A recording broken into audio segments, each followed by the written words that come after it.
What's up? What's up? What's up, everybody? Welcome to the Red and Rev Sports Show, episode 260. You got your boys, Red, Coach, the Prez, and hope maybe our money in the house tonight. Rev's a little off, but who knows? He might make an appearance later on down the road. Well, what is going on this week? It's a lot of things that make you say, Well, let's start with the obvious. Herschel Walker thought he could win the U.S. Senate. With your background, Brittany Griner's released, and folks still not happy. Dion finally moved on, is moving his program, his inspiration to a higher ground. Folks ain't happy about that. Trae Young and Nate having issues. I thought the issue was Lloyd Pierce. I tell you, we got college recaps, we got NFL games. What else is going on? We got the Heisman Trophy tonight. All these quarterbacks and no defensive players. I just tell you, I'm not going to waste any more time. I'm sure I forgot a topic we're talking about, but we'll make up for it during the show because this show is about to be fire. Let's get it started. I'll be here the whole show, not going anywhere. So you might even see a red rant today. But anyway, and the Falcons made a QB change. 13 weeks into the season. Anyway, let's get it started. Episode 260 starts now. All right. Here we go, y'all. We are here. We are live. Welcome to the Red and Rev Sports Show. We are here, and we are live from the ACL show. We give you real sports talk from real sports fans who were real sports athletes who have what? Real sports knowledge. I think I got it memorized now. And I just want to say, how's everybody doing today? How's everybody doing? Feeling great. Doing all right other than my eye being a little sore, but yeah, we heard about the tragic eye incident. I might tell y'all a little later in the show. I don't want to scare y'all. I don't want to scare the kids. Hopefully we won't skip in and scare anybody. All right, I'm gonna jump right on in. We got a full show today, plenty of topics to talk about. So I'm gonna jump into my number 260. And let me tell you, I can already tell you all both, or everybody out there, nobody's going to remember number 260 because he's a back-in-the-day souffle, but he did play linebacker, and his award is named after him that the young man from Alabama, Will Anderson, won, called the Bednarik Award for the best defensive player. And number 60 goes to Chuck Bednarik, the man who had 2 Super Bowls, and he has an award named after him. So we had to take it back a little bit because not many people wearing number 60. So I had to do what I could. I could have gone to a Steeler player, but Rev is watching, and he banned me from all Steelers. So I had to go way back to Chuck Bednarik, who we're going to have to ban you from non-modern players, too, man. Modern players only. You never heard of Chuck Bednarik? Nah, I heard of him, because of the award. That's all the reason. Yeah, that's why I said the award. That's Concrete Charlie, man. Yeah, I'm the youngest on this set, okay? I'm not as old as you and Coach. He was a two-way player, I believe, in the NFL. And hardly any players worth talking about are wearing 60 nowadays in the NFL. Now, you could have went with some baseball players now. You try to stick with the football players. You got to too much for it. I should have gone to who was good. I can't think of a good number 60 right now, but hey, we'll get to it. All right, we want to welcome the nation. The Rev Night Nation is here. We want to welcome them. Let's see who's on the bump today. And the gavel is already on. Vincent already hit the gavel. The VP, yes, he has slammed the gavel already for the beginning of the session. Yeah. Even though we got the president to slam it before you. All right. Bernard Kelly, good morning, bro. Kelly, how you doing this morning? What's up, Kevin? And Strap Brown, good morning, Mr. Brown. You What's up, already buddy? laughing this morning. I see you joining us, newcomer to the Red Nation. Vincent said your new name is Eye Patch. Here we go. Yeah, for a minute, I thought it was gonna be that too, man. I was about to get that. Starting already. But anyway, let's jump right into it, fellas. As always, we have our segment Dope, Nope, and Cope, where we tell you what we doping on, what we noping on, and what we coping on. All right, Prez, we're gonna start with you. What are you doping on, sir? So many dope moments I have for this week, but I got to go to my hometown kid, Fred McGriff, for being selected for the Baseball Hall of Fame. Hopefully he will go in as a Brave, as where he had the most success getting that World Series ring. And I believe he had a couple of other awards during his tenure. So hopefully he will go in as a Brave. So my dope moment goes to Fred McGriff. All right, the crime puppy, Fred McGriff, jumped right into the Hall of Fame. Long time, should have been in there, but hey, better late than never. All right, Red, what's your dope moment? McGriff. Okay. My dope moment goes to Dr. Pepper. Yeah, just what the doctor ordered, baby. Y'all would have got sued for malpractice had you not done the right thing and gave both of those girls that $100,000 reward when we both won the contest. It wasn't no tie. They both should have won. So good job, Dr. Pepper. Dope for rewarding the sister and my Euro sister, because they both earned that award. Nobody won. It wasn't no tie. They both earned that award. So thank you, Dr. Pepper, for doing the right thing. Of course, you had to wait to get the backlash before you did it, but you did it.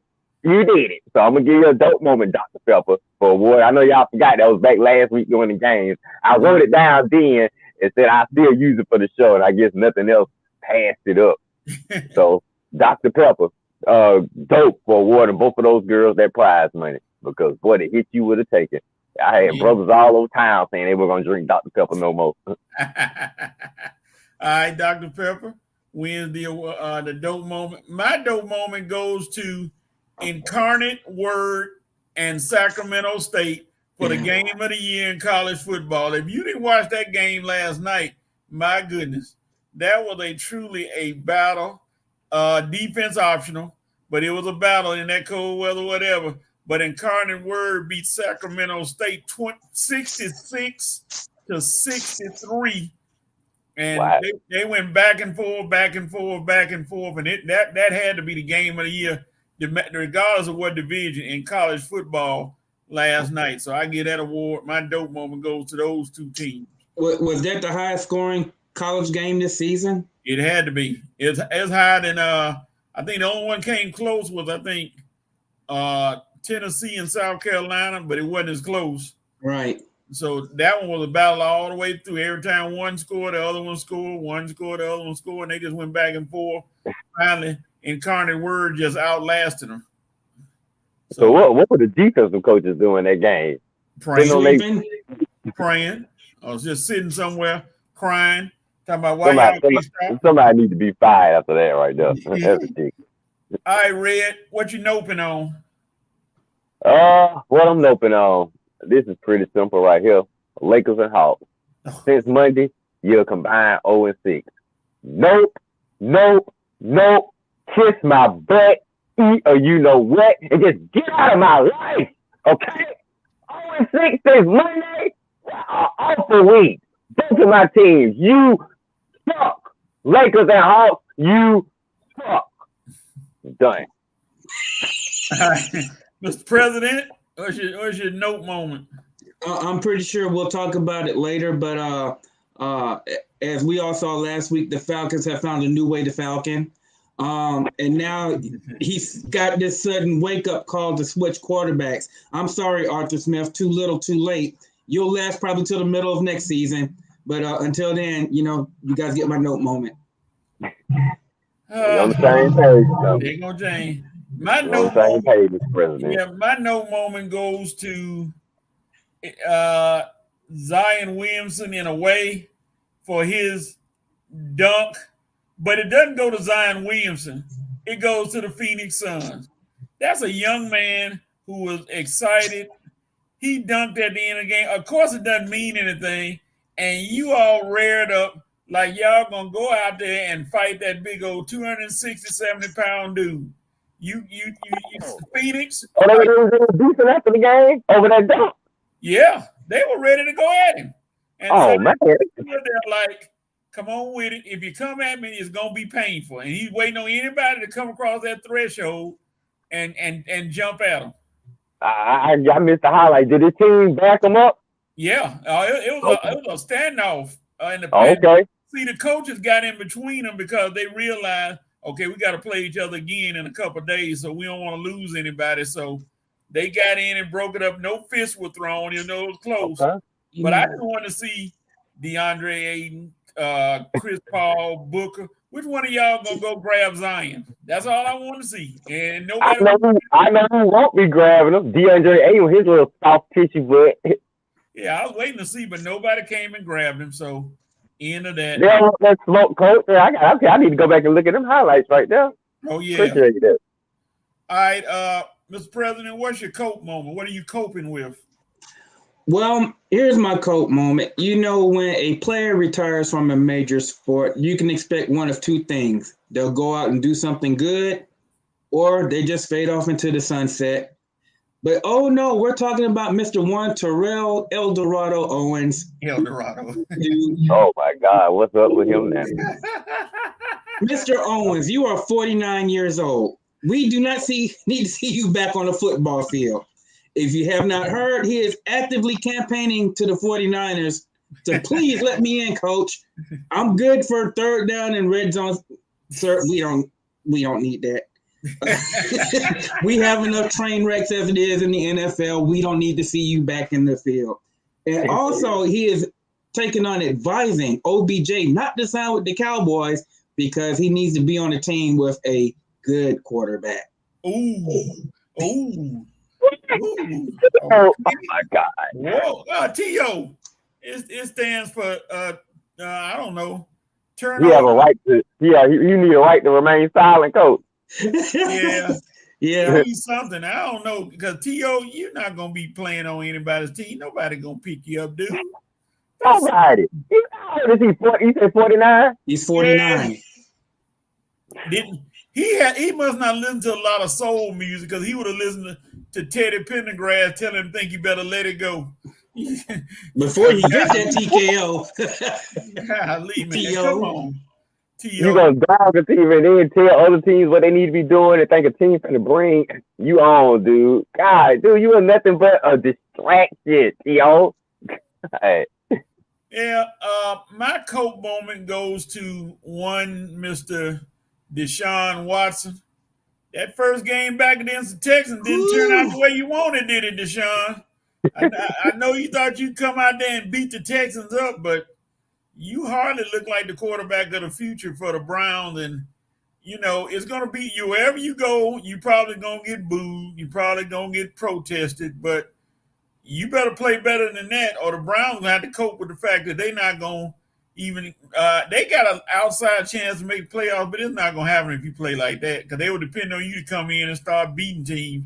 But you got to turn around and play the Bengals Sunday, and we'll go into that game. But Deshaun, you better cope with the rest of this season because it's not looking good right now, my brother. But I think apparently later on he'll get the massage. You know what? We're not gonna go into the massage techniques right now. Okay. We'll leave that alone. We don't want to rub him the wrong way, right? No. See, he never showed any contrition or remorse. So it's his own fault. Yeah, you take the L the way you take it. All right, Red, what's your coat moment? Well, we've been here before. Unfortunately, we're here again. Braves being cheap again. Lord, free agency is here again. I swear everybody and their mama making moves. It's up the Braves. Only move you don't make was go out there and trade for some clothes or a full clothes in the Detroit Tigers organization. Woo!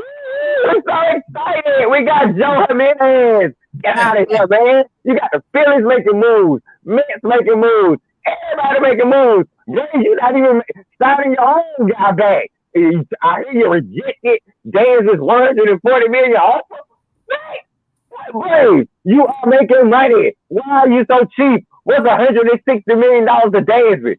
All right, now you're gonna mess up the one position. Shortstop is an important position. I don't know what they're wasting time for. I mean, who are you gonna sign? Dansby sitting right there. Bring the kid back. What are you doing? You got the money. Stop being cheap. We could have been signed Dansby and moved on to other players. You need a left fielder. What are you doing about that? Come on, man, Braves. We got this right where we want to be. We can win another ring. We don't have to wait another 20 years to win a ring, okay? We can win it within years of each other, single years of each other, every other year. But you got to make the right moves. Come on, dog it. But you wasted $20 million on Charlie Morton for. Could have used that for somebody else. Anyway, I don't want to get into a real rant, but the Braves being cheap again is what Red is coping with. Oh, Lord. And I'll be right back, fellas. I think Dansby gonna walk. You think he's gonna walk? Yep. Now they said some people that may pursue him. You got the Dodgers, you got the Padres who are already spending money always, and I think they said maybe the Giants. I know the Dodgers and the Padres are always spending money, but then you got It'll probably be a West Coast team, but you know what? Throw Seattle in the mix.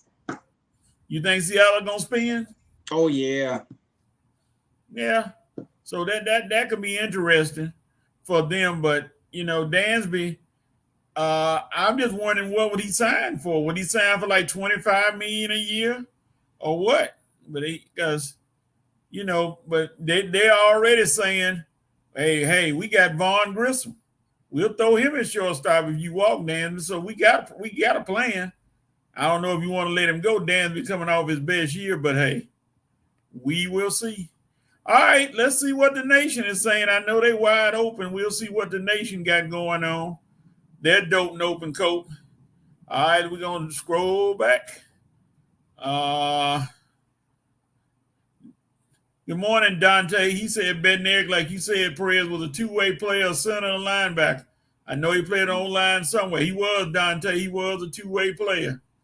And Vincent Woodruff said R. I don't know where the R come from. And Dante said I researched him before.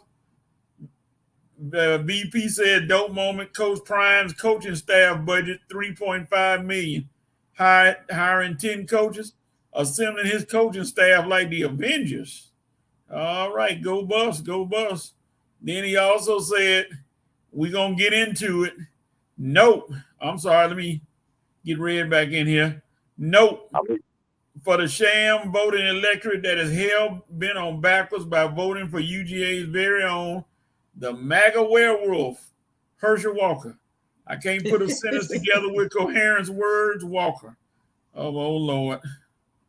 And Dante talking about the Suns. He said the Suns are the most sensitive team. Yeah, they always want to fight somebody after the fact. So, they always think they can get some shots in. But well, you know why, Dante? Because Chris Paul is one of the most sensitive players in NBA history. And I think we all can agree with that. Oh, yeah. Cliff Paul, whatever he going to be.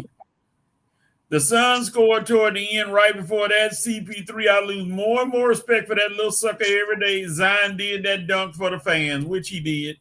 He did it for the fans because they were cheering on to see what he's going to do. My 49ers will pass. Oh, my Niners, okay. And like Dante said, that was his first game in 2 years, talking about Deshaun Watson. Russ to be expected. Yeah, I know. I didn't want to see him if he's going to pick it up. And we'll see what he does against the Bengals tomorrow. That's going to be a little tougher defense.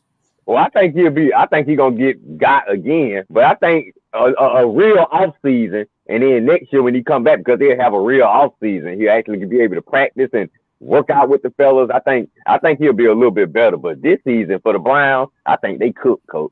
Okay, it's a wash, yeah. Coping with Jimmy Gigolo. I know I give you a hard time, but I wouldn't wish that injury on everyone. Heal well. Thank you for your efforts. The Gigolo actually can come back if they could go far in the playoffs. They said he could be back. I don't understand why the Niners don't realize this is y'all quarterback. Why y'all keep trying to make quarterback change. Jimmy G is y'all quarterback. Stop trying to make changes. You're gonna ruin this. Jeez, now. All right. Let's see. Let me scroll down. Johnny Robinson, good morning, Johnny. We need to sign Willie Beeman or Jimmy Dick. Oh my God. All right, Johnny. Now you sound like one of those. Now you sound like one of those Falcon fans we were talking about earlier. Oh boy. And Bernard was laughing at the controversial MAGA werewolf Herschel Walker. All right, I'm pretty sure you found that funny, Kevin. yeah, those are the comments from the nation. All right, let's jump into it. We got the college football rankings, and these are the final rankings, the finals. And you got Georgia number 1, Michigan number 2, TCU number 3, and Ohio State number 4. What are your comments on these rankings, guys? Man, what happened to USC? They blew the pooch. Hold on, Mr. President. We're gonna skip that comment. Okay, go ahead, because I already know what I'm gonna say. We gotta talk about them. But they seem right, but it was just I expected TCU to be at number 4, but who am I but just a lonely sports guy in the basement?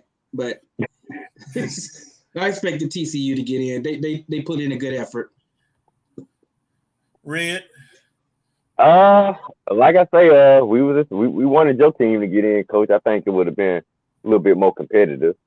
Because to me, all parts of the country would have been represented. I'm saying you really don't have a West Coast component in the playoffs now. It's really just all Midwest or Southern teams. So maybe next year Lincoln Riley. But I was kind of shocked that TCU stayed up in there after that loss. I honestly thought that the committee was going to do everything they could to get them turds back up in there. If not the turds, then maybe. But like you say, turds ain't had a good season. You lost 2 games, and I guess 2 was enough to keep y'all streak, to end y'all playoff streak. So Georgia, Michigan, TCU, and Ohio State. When you look back, those were the top 4 teams in the country all year long. So, I mean, nobody really should, have any beef with it, So, aside from Georgia, how many of the other teams won their conference? No. Michigan. Just 2, just Michigan. Okay. So you think those 2 should be out? No, well, Alabama didn't win their conference and their 2 lost. They right where they need to be. With Armani. Oh, yeah. Oh, of course. Yeah, of course. They right where they need to be, in the toilet. Okay.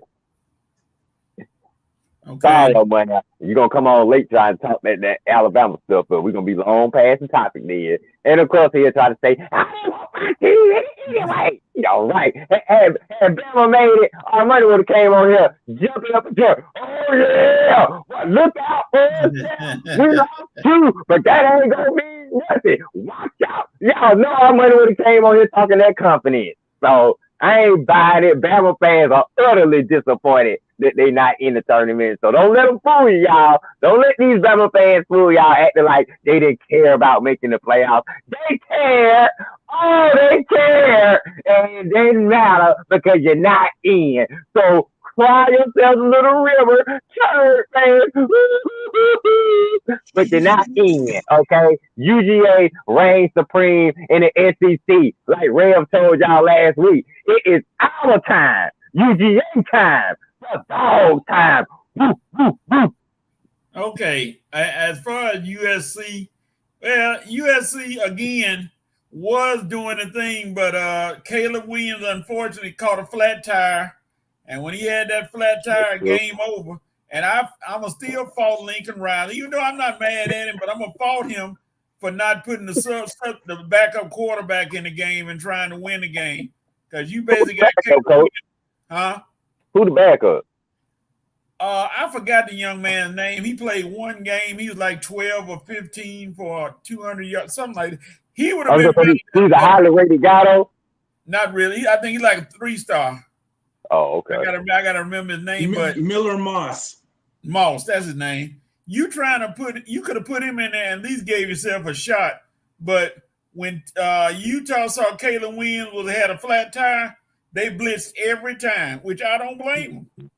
I would blitz too because he can't move. He was a statue back there, and it was like, wow, y'all gonna keep him in the game, and he can't move, which eventually led to the downfall.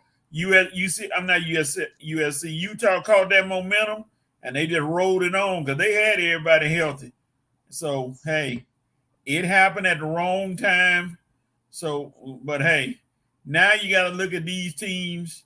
You got Georgia and Ohio State, Michigan and TCU, and part of me says the committee didn't put TCU number 4 because they didn't want to see Michigan and Ohio State repeat again and play each other again. So they said, TCU, we'll let y'all stay third, and everybody else will stay the same. We'll put Ohio State in that last spot. And TCU, I knew they were going to be in win or lose because the committee wasn't going to punish them for losing a game like that in overtime to a top 10 team, which is Kansas State. Kansas State, I think, is number 9 now.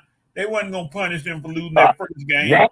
Yeah, they were number 10 when they played, so they probably moved up one. They were number 10. Oh, okay. No, USC, Kansas State is number 11. Oh, they dropped to 11? They were 10. They're behind Clemson. What? Clemson, I forgot about them. Penn State is number 9.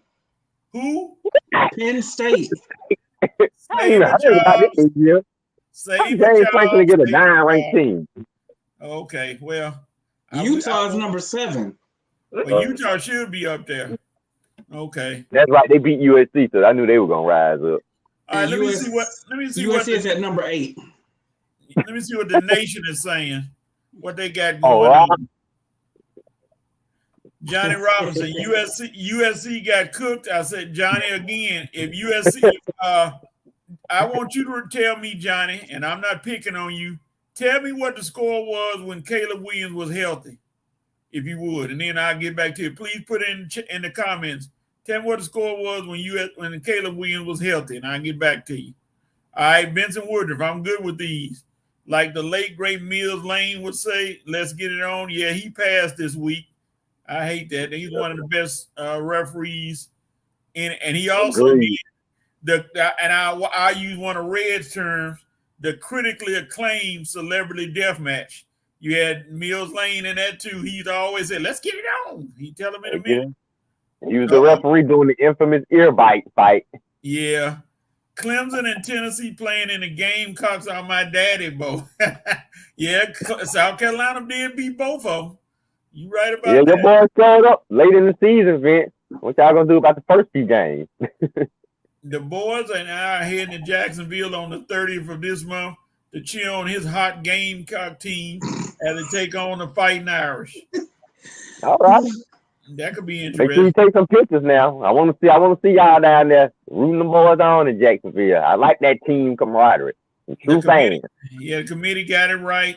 Respect.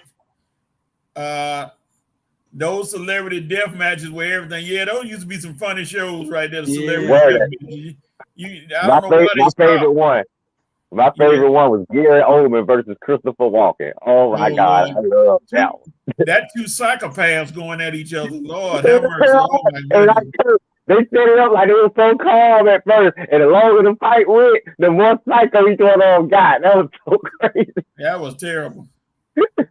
Kelly, you know what James Brown and Michael Jackson?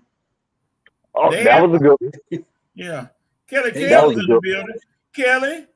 Kelly, please don't go anywhere because we want to hear what you got to say about our next topic. And Vincent said, "Hey, Kelly Kale." All right. Yes, Kelly. Don't run to the manicure and pedicure shop when your topic come up. Here we go. Hey, where's sports gentlemen? Deion and the haters. People love Deion. People hate Deion. People don't care about it. I don't know which one is which, but Deion and the haters has grown. And we just want to hear what everybody got to say about that. Chime in, nation. Either one of you can have it first. Which one want to go first on Deion and his move to Colorado? I'm sure Mr. President would like to start.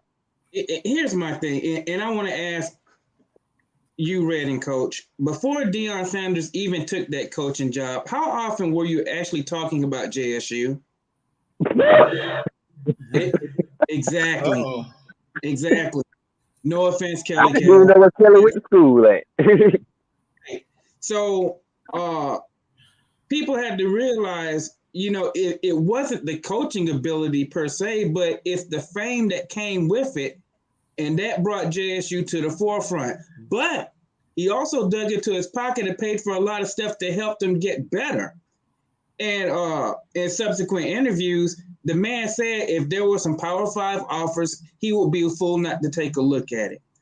And, ladies and gentlemen, you got to realize it is not the responsibility of one man to shine that light. He's just a football coach. It's the responsibility of the alumni to put that school at the forefront. So Deion came in. He backed up what he said. He did what he needed to do. He did what he's supposed to do. He delivered. And it's up to the alumni to keep that going. It's not his responsibility. And for those that say he's doing it for the money, some of y'all jump jobs for an extra $1. So come off that high horse, okay? I mean, for going from $300,000 to $5 million per year, and you get a bigger stage, and he's not going to go anywhere where he doesn't think he's going to be successful at. So I'm happy for the man. We should be happy he actually considered that JSU job. They could have got somebody like, I don't know, me. And even with 2 seasons of 12-0 records and championships, we would not have got the same pub as Deion had brought. He brought in everybody, got interviews, and hopefully it sparks the alumni to take a bigger part in a bigger investment, not only in JSU, but HBCUs as a whole. So I will not fault the man for wanting to progress and do better for himself. Red. Well, Deion and the haters. Now, that's funny right there because I'm trying to figure out what has Deion done to me. Well, no. Deion has done a lot. But what is that got these folks hating on again? I'm saying the man came and looked through a HBCU school for what, 2-3 seasons? Another job offer came along, which would probably happen when somebody of his stature goes to HBCU school and has success. And he took it. He went from $300,000 to $5 million. What am I missing here? What exactly are folks upset about? Like my girl said on the Speak Show, did you think Deion was going to stay down there forever? The fact that he stayed down there for 1 season surprised me because we all knew Deion's goal when he got into coaching. When Deion said he was getting into coaching, JSU was not even on the radar. When he wanted to go to Florida State, he wanted to start out in a Power 5, but we realized, okay, that's probably a little bit. You probably couldn't do it right now. You probably couldn't start out in a Power 5, somebody with no coaching experience. So he went and he lifted up, back to the HBCU schools, brought fame and notice to them, uplifted them, spent money out of his own pocket to improve the facilities, bought all the sponsorship, the TV fame, like my player said. Well, we even been thinking about JSU on an ESPN or anything like that without Deion coming there and uplifting that and bringing all the attention to them. And then he gets a job offer, which we all knew he was going to get once he had success down there. He goes on 60 Minutes and says, if I get a job offer, of course I'm going to listen. Of course, if it's good enough, I'm going to take it. You know where this is going. So still, you got haters coming out. You got Bomani Jones coming out, running off of his mouth. Man, dude, I don't know what's up with Bomani Jones, or you got something against Prime or something, because you was all on ESPN all day. It was either yesterday or the day before, just feeling your hate about Prime this and Prime that. He said this and he said that, and what was he thinking, and why, man, dude, just show a little bit of stuff up. Prime is Prime. He hasn't done anything that surprised us. The only people that are surprised are you, Bomani Jones, and some of these delusional or maybe naive people who don't understand the business of sports. Deion, like the player said, All power to you, man. We appreciate you going down to Jackson State University, uplifting that program, and we expecting some similar things with Colorado. I will be cheering for you. I'm sure you got lots of other real sports fans who know the business of sports. They'll be pulling for you.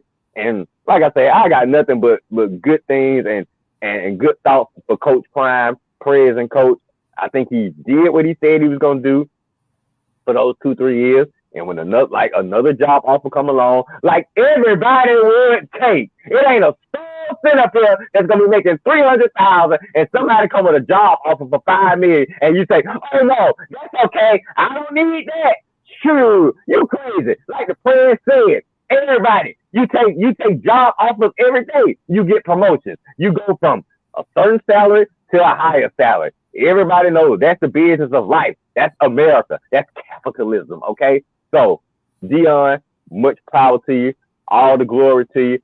We're going to be watching you at Colorado State next year. Good luck, Prime. God bless. I mean, just looking at it, Dion came to Jackson State.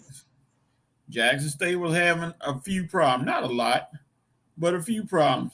But in the 3 years that he was there, he elevated them to a level that hadn't been seen at the university in a while. Now, did he do all things right? Of course not. Nobody does all things right. But guess what? This whole story would have been different if Dion came there 1 year, did that, and said, "Bye, I'm gone." If he just came for 1 year, then everybody got a right to jump on him. But he was there for 3 years. He came in and did, and he's still doing a lot, because right now, if you look at it, he's still probably going to try to coach the Celebration Bowl, but they said the president doesn't even want him to coach. Why wouldn't you? What? He said he was going to finish the drill. He said he was Now the going to president finish that. Now, why are you trying to stop him from coaching? Let him finish, and then he can go to Colorado, and you all can, that's the end of the Dion era, and you find you another coach. Really, that's what you need to be looking for right now, unless you got somebody right off the bat, is another coach. Because right now recruiting is going on, and college, high school athletes and some transfer people are looking like, why am I going to Jackson State and I don't know who's going to be there? I don't know who's going to be the coach. One kid already decommitted because he was like, who's going to be the coach? I thought Coach Sanders was going to be there, but he's gone. So now I'm reconsidering. I'm going to have to go somewhere else. Maybe he might go to Colorado. I don't know, follow him, but he's not going to be at Jackson. So you all may be losing recruits by not getting another coach to help you out. Ladies and gentlemen, hold on while I must interrupt. Armani is in the building, ladies and gentlemen. Stop right there. Armani is in the building. Hello, sir. What's going on? What's going on? They let you off the base on money. Yeah, they let me go. They finally let me go and come home, man. Now you are in what armed forces? What area of the military? Navy. The under siege. Navy. You're in the under siege category. Now, Armani, we're gonna dip away from Dion for a minute and just ask this question because it has to be asked of you. Did Navy try to recruit you to play today? Oh, nah, man, nah. Is that what the holdup was? Hey, but they can use my help though. They can definitely use my help. I say yeah. My supervisor at work, he's a Navy fan. He told me to watch the game today. Okay, I just want to know if Navy tried to get you in there for one game. I wish. I would have played. I definitely would have. They need some help. Running back, right? Yeah, running back, slot receiver. Yep. I don't know. Can you take the pounding? Oh no, I'll be all right. I'll all right, you know, you take the pounding, coach. Dude, I know I'm ready to take some pounding. When does he work out? All right. The nation is fired up over this Dion thing. We got a bunch of comments. Let's go. What's up, Prez? What's going on? Is saying about Deion Sanders. Let me scroll back, starting with the VP. Coach Prime served his purpose, shined a much-needed light on our beloved HBCUs. He laid down the blueprint on how to get it done. If Jackson State goes backwards, you have to look at who you have at the top. Kelly said there's truth to that, but some is out of context. Okay. We do not deny some of the, I guess that, we're talking about some of the things that he did. We could shout to the mountaintops that we wish him the best, but it does not fit the narrative. Oh, Kelly, we want you to tell us what the narrative is. I'm sure. Oh, here we go. Kelly said he struggled getting a job. Please understand that his presence at Jackson State was mutually beneficial. I agree. I can agree with that. That sounds about right. But That's everybody fair. benefited from him being there, and Yep, he that's benefited. fair. So That's right. I agree, Kelly. Yeah, that's fair. Alexis said, I agree. Well said, Mr. President. Vincent also said both sides won.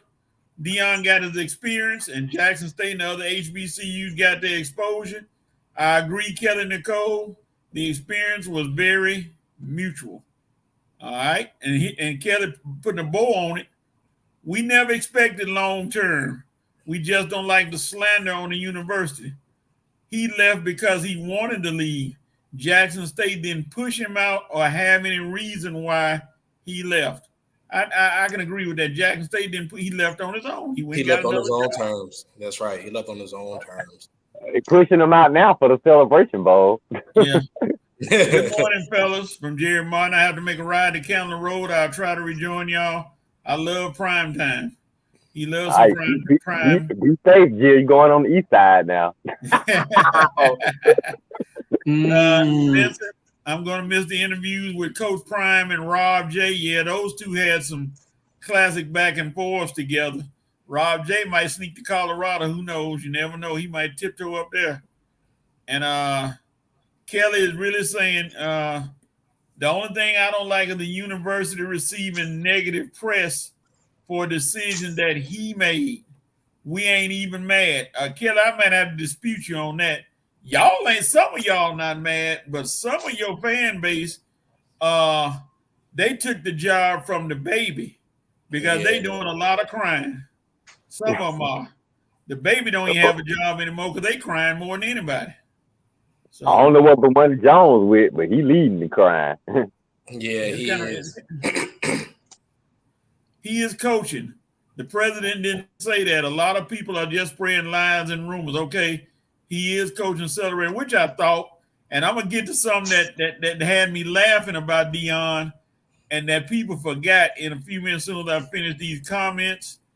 Vincent said the folks who are really in their fields are the same ones that get mad at a pastor leaving to attend another church. Folks have to realize the individuals coming to your life for a season. These last 3 years was Coach Prime and JSU season. Both sides part ways with class.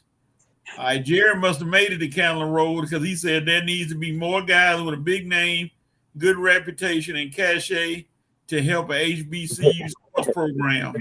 Hey, Coach, Jill got stuck in that traffic on 280 on I-20. That's what happened with Dion can't save all the HBCU programs by himself. All right. Kelly said a lot of those posts circulating are not true. The university had debunked most of those stories, but people are going to believe what they believe, which is true. Yeah, we're going to believe what we're going to believe. Oh, well, we get some folks coming in now. The VP said, folks, mainly our people are doing the best to make it a JSU versus Dion thing, making it something that is not shameful. I'll continue to root for JSU. Thank you, Coach Prime. You lifted those Tigers up. You showed them they could believe in themselves. Keep it going, Tiger family. I'll never cheer for Jackson State. I don't care what they do. I'll tell you right now. Nah, goddamn. Welcome, Jay Shannon is watching. What's up, Jay? Glad you're joining us today. Coach Pauls, Armani Newsom can take the pounding. Oh my goodness. He said you could take them nicks, Armani. I said, okay, well, hey, all right.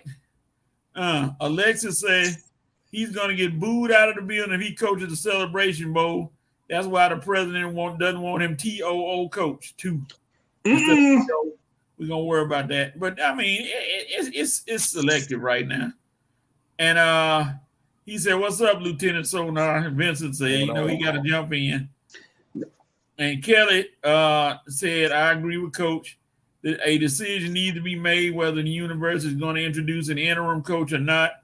This is a transfer portal world. Exactly, Kelly. They better find a coach somewhere, Yeah.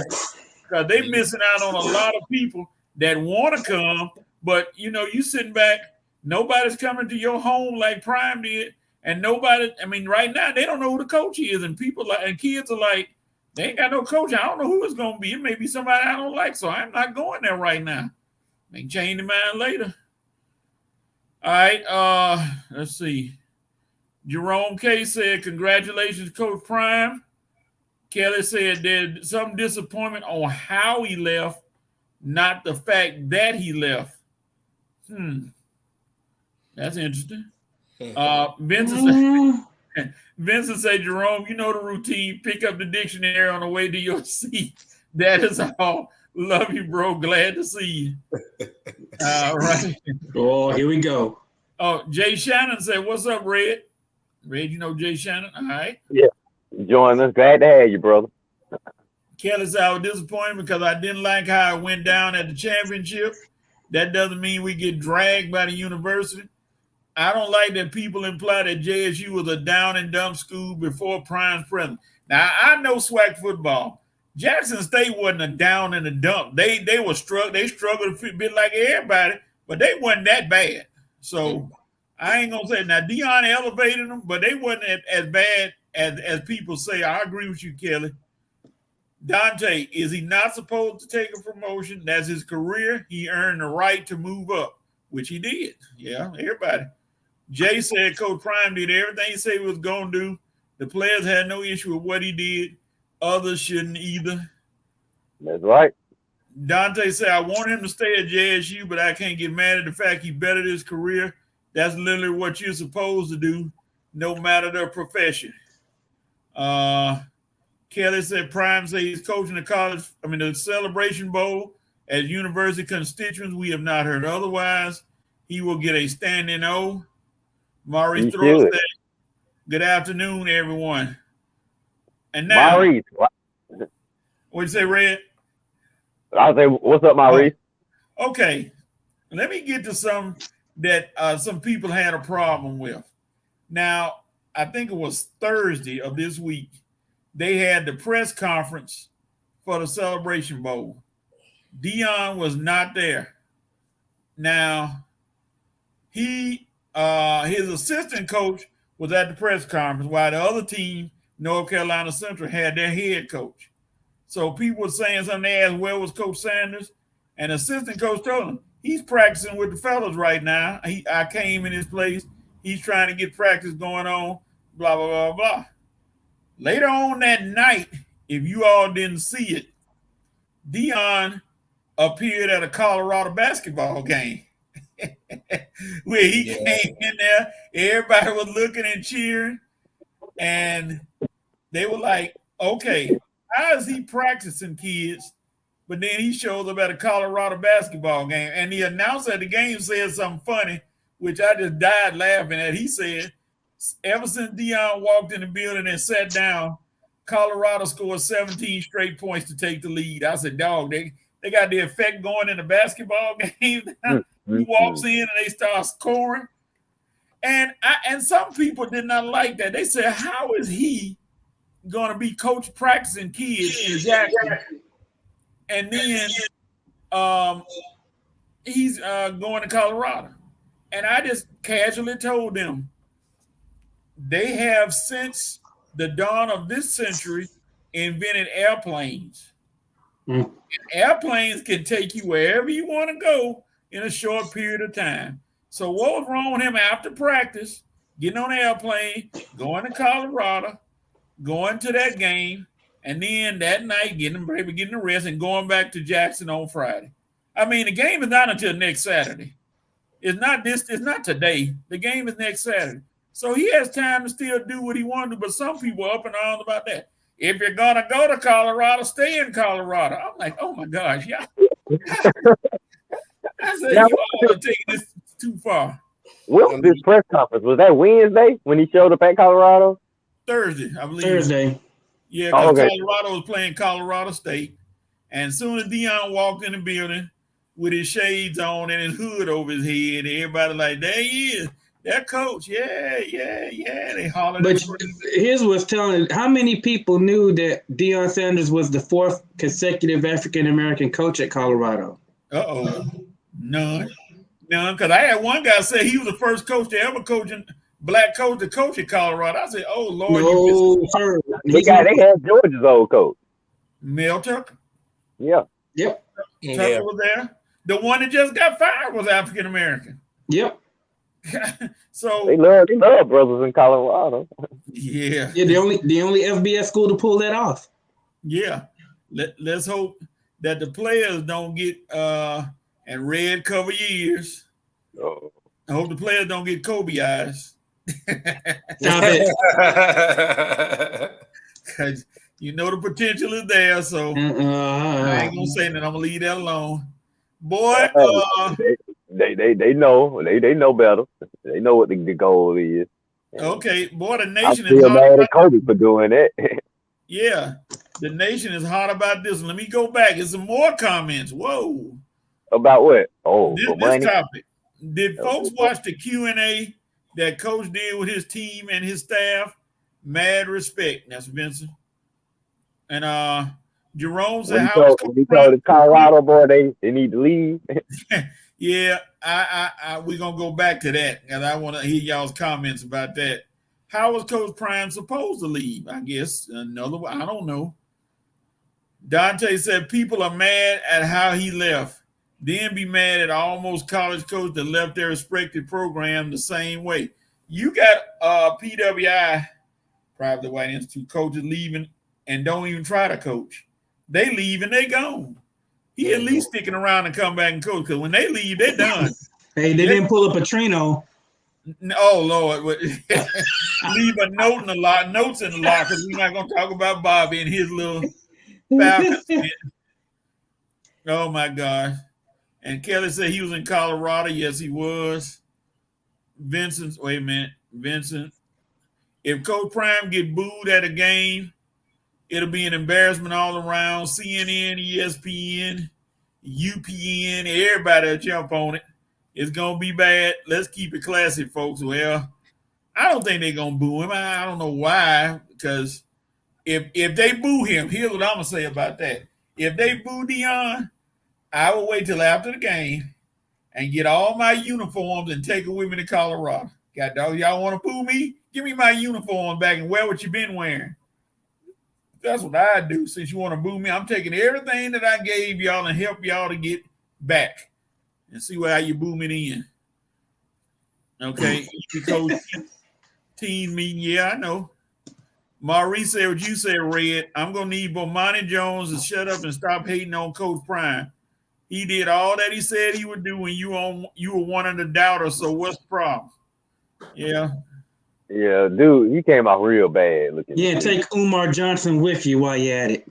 Oh yeah. Oh yeah. He was ridiculous on the Breakfast Club. Oh, yeah, you saw that? Yeah. Yeah, man, that was a little too far fetched right there. Like, dude, it's okay. My thing is, if all those other coaches are swag and Prime ain't swag, then why are they so up in arms that he leaves? I mean, why don't those other coaches, some of those other coaches should be happy and say, yeah, we got our division back now because I am really swag and I'm going to pick up on what Prime. That's what I'm saying, like what the player said earlier. If any of those coaches or HBCU guys were smart, why don't they follow Prime's path? Follow what he did. Use your crowd. Use some of your alumni and build your program up like that. But I guess they're not as cool or as liked or as respected as Prime. And that's the truth. And that's what they're upset about. That's why they hate. It's sad to see, but that's the truth. Yeah, Prime took our head coach, and he's on Prime staff now from Mississippi Valley. He's on Prime staff. They were boys. He said he's going to take care of him, and he took him away.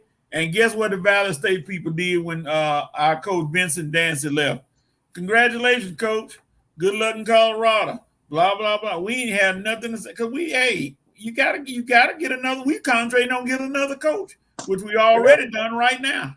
We ain't got time to be all that. Oh, boo, coach, you shouldn't have left. Boo, you should all that. That's wasting time.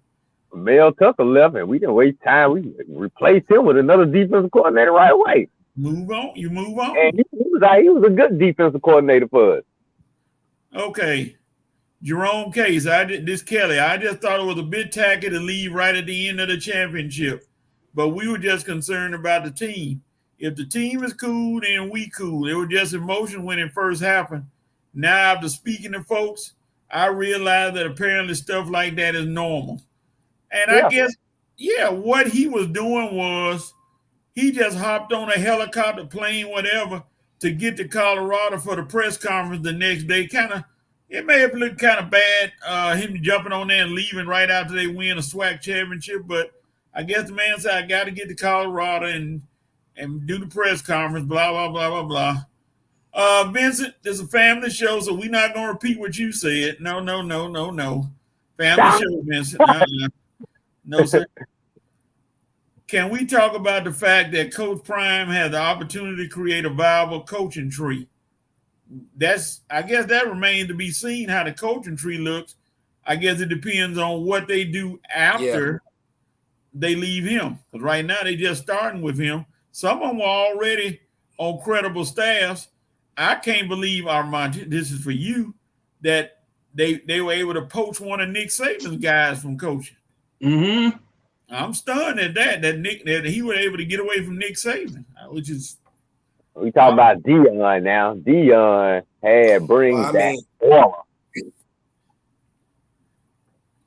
And I guess and he was like an associate coach. And then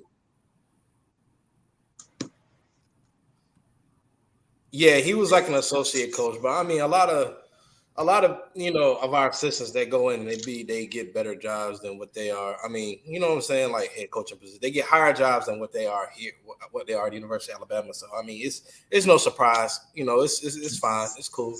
That's what we do.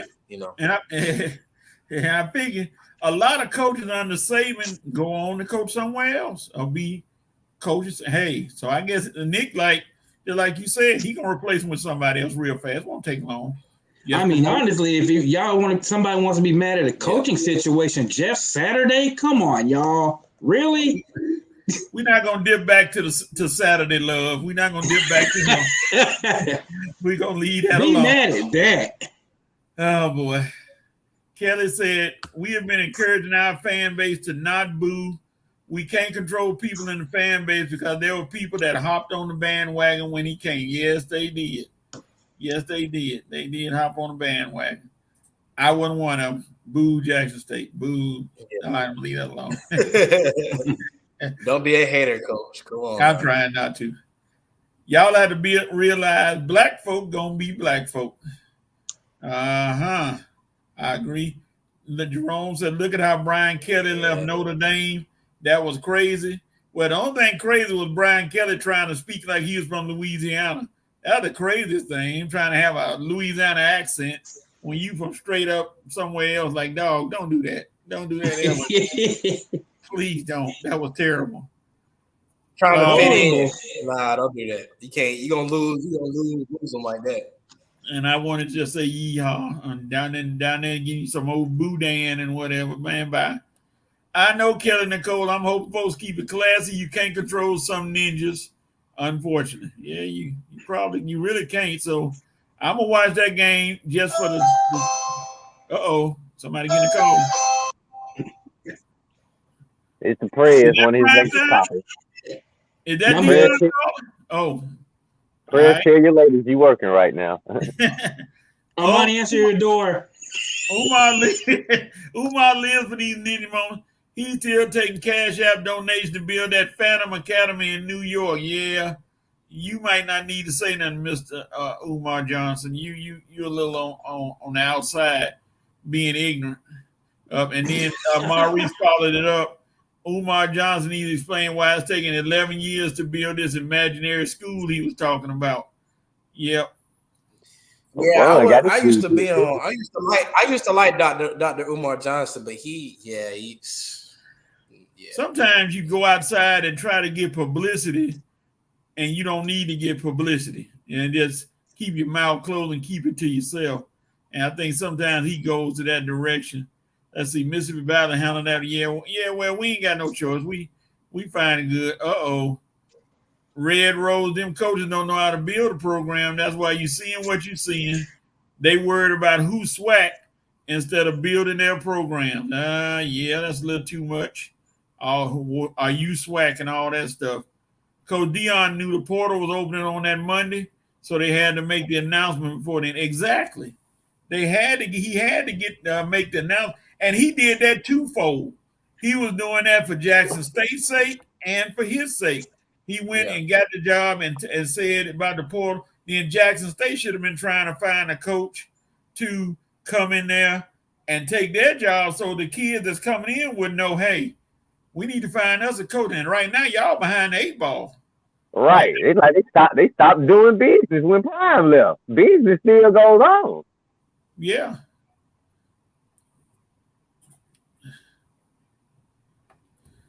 Vincent Danson's situation was a bit different.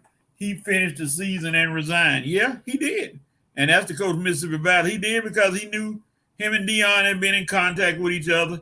So instead of him just dipping, he said, all right, I'm going to let y'all know I'm resigning, and then I'm going to go on. And right now, like I said, Mississippi Valley has a coach. He's the first Latin coach to be over a SWAC football team, Javier Gonzalez. And he's the first, if they're making the full time, he's interim right now. I hope he gets the job because he's a good guy. He's been on the staff for a minute, and if he gets the job, I think he'll do a good job. Prez's ring is going off. Red's dealer made a mistake on his Google Maps. Yeah, and World Cup update. Morocco beat Portugal in the World Cup, become the first African country to go to the semifinals. Red. He's talking about the World Cup now. Well, I guess I made a mistake last night. Man, ain't my fault, Coach. Man, a lot of folks were talking about like something mysteriously happened. So I mean, if it was natural causes, I'll accept that. But they were acting like he was targeted. And man, I did read some reports that some folks thought there was some foul play involved. But I could be wrong on that. But boy, y'all went in on me. Eddie Robinson Jr. can reclaim his SWAC card again with that 4-4 conference record. He gonna kill Eddie Robinson Jr. SWAC. Oh God, is SWAC even claiming Eddie Robinson? Coach Prime playing chess, not checkers. Who wants to learn how to play backgammon? All right. I think our AD must have been blindsided. I feel like he's behind the curve of Ashley Robinson. Well, you better step up, Kelly, because he's behind. Y'all need to coach now. Yep. Lance is in the house. Lance Beerbrue Sr. What's up, Lance? I do feel for JSU. No ill feelings toward Prime, but this is a rough time for Jackson State to look for a new coach. Yeah, it's really not the best time, and during the transfer portal and recruiting, where kids are trying to decide where to go, and you don't have a coach, you're gonna lose a lot of kids. I hate to say it because you have no direction right now, so they don't know where you're going or who you're trying to get. So that's gonna hurt. Eddie Robinson needed Coach Prime. You can't measure yourself against the curve with that 4-4 record. Worry about building your Hornets and stop worrying about who's SWAC. You know this ninja's loving his Dion hate right now. He was secretly leading the charge. That was a 4-4 record. You ain't leading nobody nowhere. What charge he leading with a 4-4 record? The termination charge gonna be soon. All right. What was that? I was thinking it was something that was on my mind about Dion. What is you all's opinion on his press conference with his team, with the Colorado team? That first press conference, what he said and what he did. You all's opinions. Anybody can take it. Dion being honest, as honest as he could be with the fellas. I'm saying, he said, look, that mess that y'all was used to these past years, that ain't gonna stand no more. I'm Coach Prime. I got a rep. Y'all ain't gonna embarrass me. I'm coming here and changes are gonna be made. So the transfer portal is open. If you think you can ride with me, stay. But if you think I'm gonna be too much for you, if you ain't gonna be able to live up to my standards, hey, they go to transfer portal. See you when I see you. But best believe there is a new standard at Colorado, and it starts with me, Coach Prime. That's what I took from it, and I liked it. I mean, Colorado was 1-11 this year in football, so they don't have no room to be like, oh well, we don't like what Coach Prime says, so we're gonna transfer. Y'all 1-11. Y'all won one football game. Y'all don't have no room to be criticizing Dion about what he said and how he said it to those players. Either get with the program or get gone. This is the big leagues. This is D1 college football. He's trying to get up there with the rest, trying to play catch up with the rest of the football program, with the Alabamas, with the Georgias, with the Ohio States, with the all these other coaches. You know what I'm saying? So, I mean, why would you have a problem? And then if you're a parent and you got a problem with it, hey, it's how many? It's 80 something. It's 100 and some other D1 schools. If you don't like it, transfer portal, get out. Hey, y'all remember that scene from Lean on Me? Joe Clark called all those students up on the stage. Yeah. I was thinking that's true. That's how he sounded, like Joe Clark. Joe Clark of the West. Get ready. Armani. Yes, sir. Now you were just talking about, Colorado trying to catch up to the program, the big time program, like you said, Alabama, Georgia, Ohio State. I didn't hear USC in there. Oh, goodness. Hey, USC gonna have a rude awakening themselves going into the Big Ten. You up there with a day and khaki pants and now you do know that we're coming in this year. We got 3 of the top 15 players in the country that are signed to come to USC. You think we ain't gonna come unloaded now? We're gonna come loaded from there. That's I kind of wish y'all was staying. Class. Huh? Guess who got the number 1 recruiting class? We know it's gonna be Alabama, of course. Ain't no surprise. And who got the number 2? Who got the number 2, Armani? Georgia. Thank you. Right now, you taking steps. We worried about the Big Ten right now. One dude told me, and I quote, he said, "Man, USC going to the Big Ten. Yeah, y'all gonna be down there with teams like Rutgers and whatnot." I said, "You need to get off the medicine or the drugs or whatever you on if you think we're gonna finish at the." I tell you what, without y'all in the Pac-12 or Pac-10, however it's gonna be, they're gonna be Dion carte blanche to really own that conference right there. Now, I will say this to you all, and I'm gonna stand by it. If Dion can get that team to win the Pac-10, then he'll be at another university in the next few years.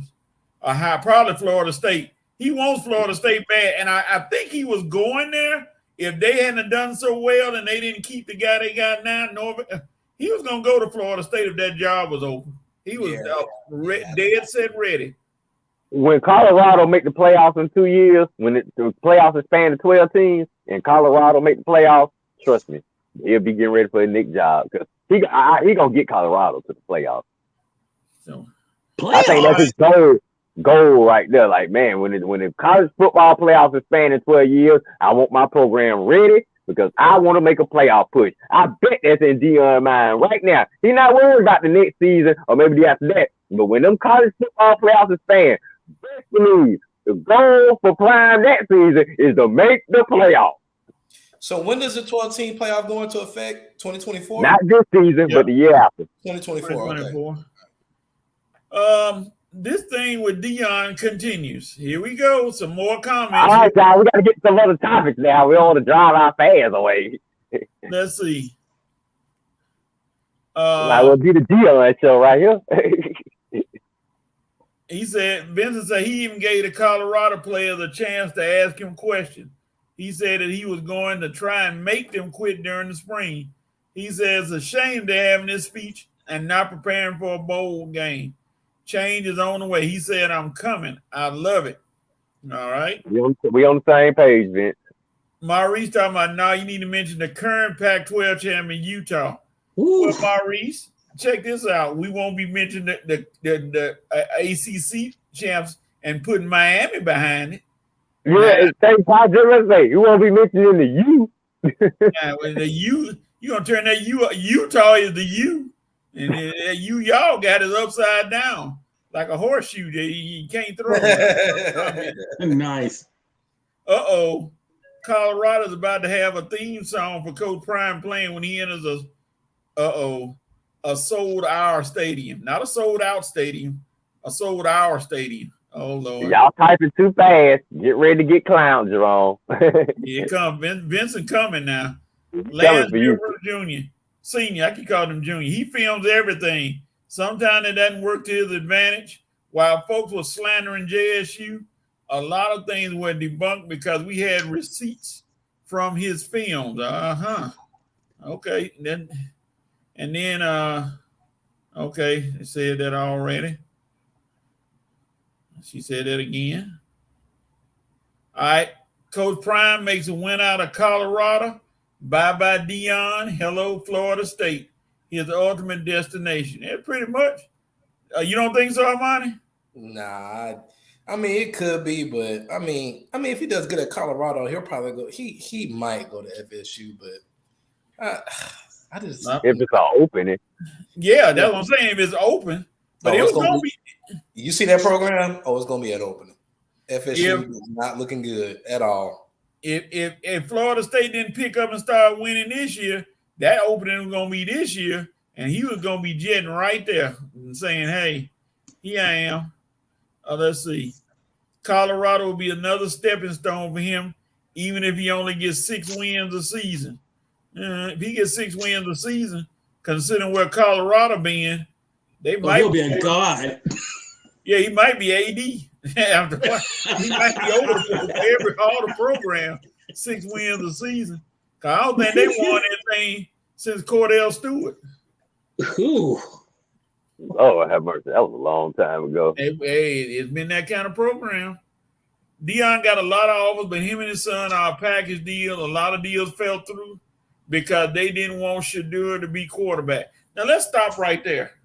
How many of you, just on your opinion, think Shedeur is going to have a great season at quarterback? Armani, you shaking your head already. Well, I'll tell you what. He might be pulling the Matty Wright patty pose on the ground, looking up in the sky. hey, that defense is a whole lot different, and it's going to hurt. I mean, we got to at 1-11. They might need to give one of us a chance at 1-11. I mean, goodness. Hey, let that boy be the quarterback because I mean, the guy that y'all got there now, I think Shedeur can do a lot better than what they got right now. That's just my personal opinion because I've seen Colorado play football this year, and their quarterback is not a good quarterback. I think he hit the transfer portal. I think. Yeah, I would have too. 1-11, I would have too. I guess we'll see. I mean, we'll see. I think, like you say, he's better than the 1-11 quarterback. So, I mean, I might as well give him a chance. If not, Dion have to be faced with the realistic point that he might have to bitch the son. Let's see. As Jay Shannon said, someone said Dion playing chess. He knew USC was leaving and Utah won't be able to recruit with Prime. Let's be serious. Interesting. You're right. Ain't nobody going to go to Utah before you go with Coach Prime in Colorado. Maurice, that defense is going to be off the chain in a couple of years. Lance Beerbrew was just trying to ask, what's a Ute? he want to know what's a Ute. I don't think anybody knows. Jerome said those Coach Prime Colorado football jerseys are going to be sold out and on back order for months. Probably so just to say they have it. And Vincent provided a Ute is a Native American tribesman. That's what a Ute. So, question for you guys. So I just looked back on the Colorado record for the last few years. This year 1-11, last year 4-8. 4-2, 5-7, 5-7, 5-7. 2016, 10-4. 2015, 4-9, 2-10, 4-8. So, to you fellas, Deion's first season, will he make 6 games? Yeah, I think I had to look at the schedule, but he'll do 6 games, especially with the transfer portal. And I think the best the cornerback that he recruited, number 1, Hunter, is coming. I think Sanders is coming. Some of those linemen from Alabama hit the transfer portal are coming. He's getting some of those players in the transfer portal, so I think they'll be better than 6 games. That's just my personal opinion. I think they'll be better. That defense is gonna be pretty good. I can tell you that. I'm gonna go out and say no, and I'm gonna tell you why. Let's look at the schedule. His first game right out the box is against TCU. Wow. Win or lose. Talk about welcome to the Power 5, the TCU. Woo! Then he turns around, he plays Nebraska. You don't know what Nebraska you getting. They might be improved by then. Then he gets a break against Colorado State. That's a win. Arizona State. That's a win. Arizona. And if you that's see that, now I don't know about that. Arizona got some good talent at that quarterback position and the offense. They put up like 30-some a game, close to it. So who knows? That defense will be ready for him. And Oregon State, he's not going to win that one because they just finished in the top 15. And then he gets an easy game against Stanford, which he's going to win. After that, the winning stops. Because in a row, he got to play USC, Oregon, UCLA, and Utah. Done. Stop right there. Ooh. That's a gauntlet. I don't think he's going to be able to come through and win that game. Then he can sneak one against Washington State, maybe. But it's gonna be a gauntlet he gotta run. Well, it's gonna be like I say, he's playing some better teams. That's why I can't wait to see what he do. He's gonna have a year or two to get his program right. I'm telling you, when them playoffs start, he's gonna be ready. He'll beat USC. No, I'm just playing. It's gonna be a good. I can't wait to see that game. If he beat USC though, Coach, we're gonna have to have I'm done. We're gonna have to have a conversation. We're gonna have to have a conversation. I'm done. That means Williams not playing, the running back not there, the defense gone, everybody gone. And they just got high school recruits playing. I can see that. But yeah, that's gonna be kind of a gauntlet for him to try to go. Yeah, that's a hard one though. Oh yeah, that's hard. But hey, they'll say he can do. Armani, wait a minute. Florida State is gonna be fine. Worry about Alabama. Wow. Enough for us to worry about, man. I tell you what, I'm proud of the run we did have. I mean, I'm good. Alabama gonna be good regardless because of their pedigree. So ain't nobody worried about Alabama. Alabama will be fine. Alabama will be just fine. Nick Saban that through 2027 or something like that. We'll be good. We'll be back. Yeah. Kelly said FSU has forever been the goal, and they'll make an opening if there isn't an opening. Dude will get the boot. Oh, they gonna boot him out of there? Okay. He said, how do you know? He has some things he needs to work on. He better get his weight up and play smarter. He's 6'3". He'll be fine. Yeah, their quarterback left. We know Shadur is starting. And Shadur is going to be fine. My Lord, we always doubt our own. Dang. Now, let me stop right there. What? I don't think anybody's doubting that Shadur can play. But you tell me, Jerome, that the SWAC defenses are equal to Pac-12 defenses. You sit there. I want you to just post in here and tell me that he's not going to see faster, bigger players. Now, if he's going to be able to handle it, different story. It's just saying that the defenses are going to be tougher. You know, that's the thing. Can he handle those? Yeah, support our own. Ain't most of the quarterbacks in college football anyway. Go ahead and say it. Oh, support our Ain't, own. ain't most How many good impressive black college quarterbacks are in football. college football? I'm just Let's saying. see. Bryce Just Young, Jerome just being emotional on the field. Bryce Young, Robinson. CJ Stroud, Caleb Williams, Yeah. the best 3 quarterbacks going to the draft either this year or next year are black. Yeah, What are we that's talking? what I What are checked. we talking about here? What is? We support good players, Jerome. What are Don't we let me talking scare about? you with my eye now.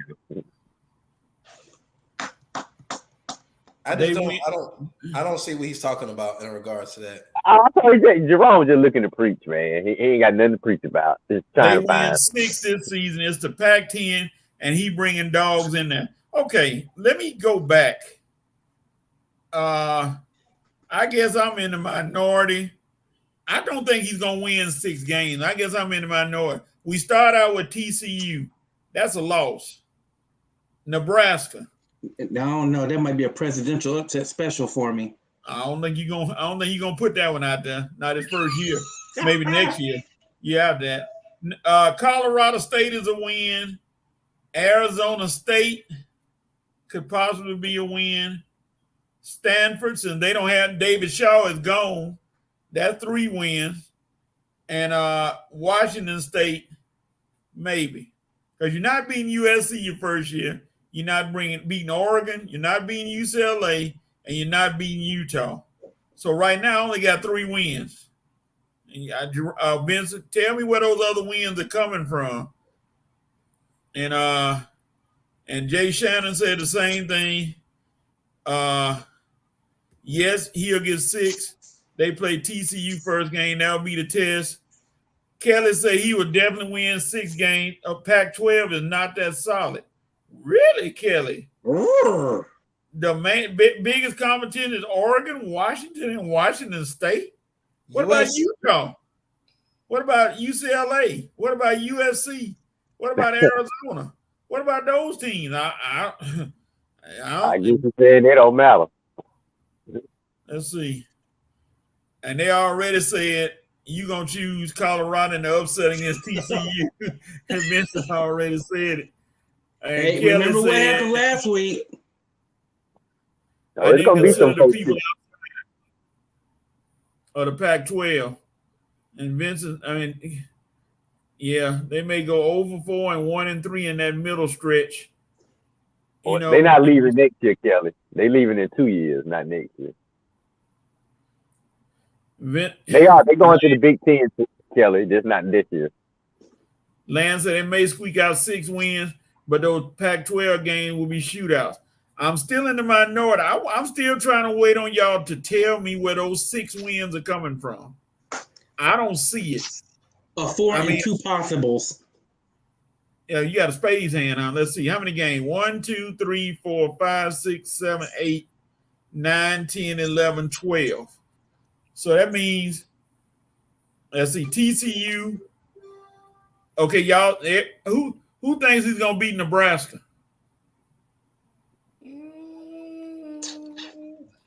I mean, I do. Yeah, he'll beat Nebraska. Yeah, he should. Yeah.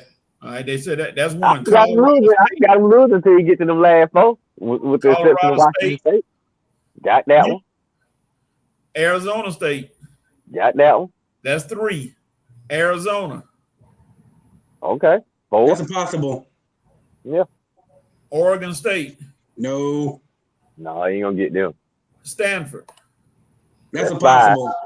So how many games is that? 5. 5.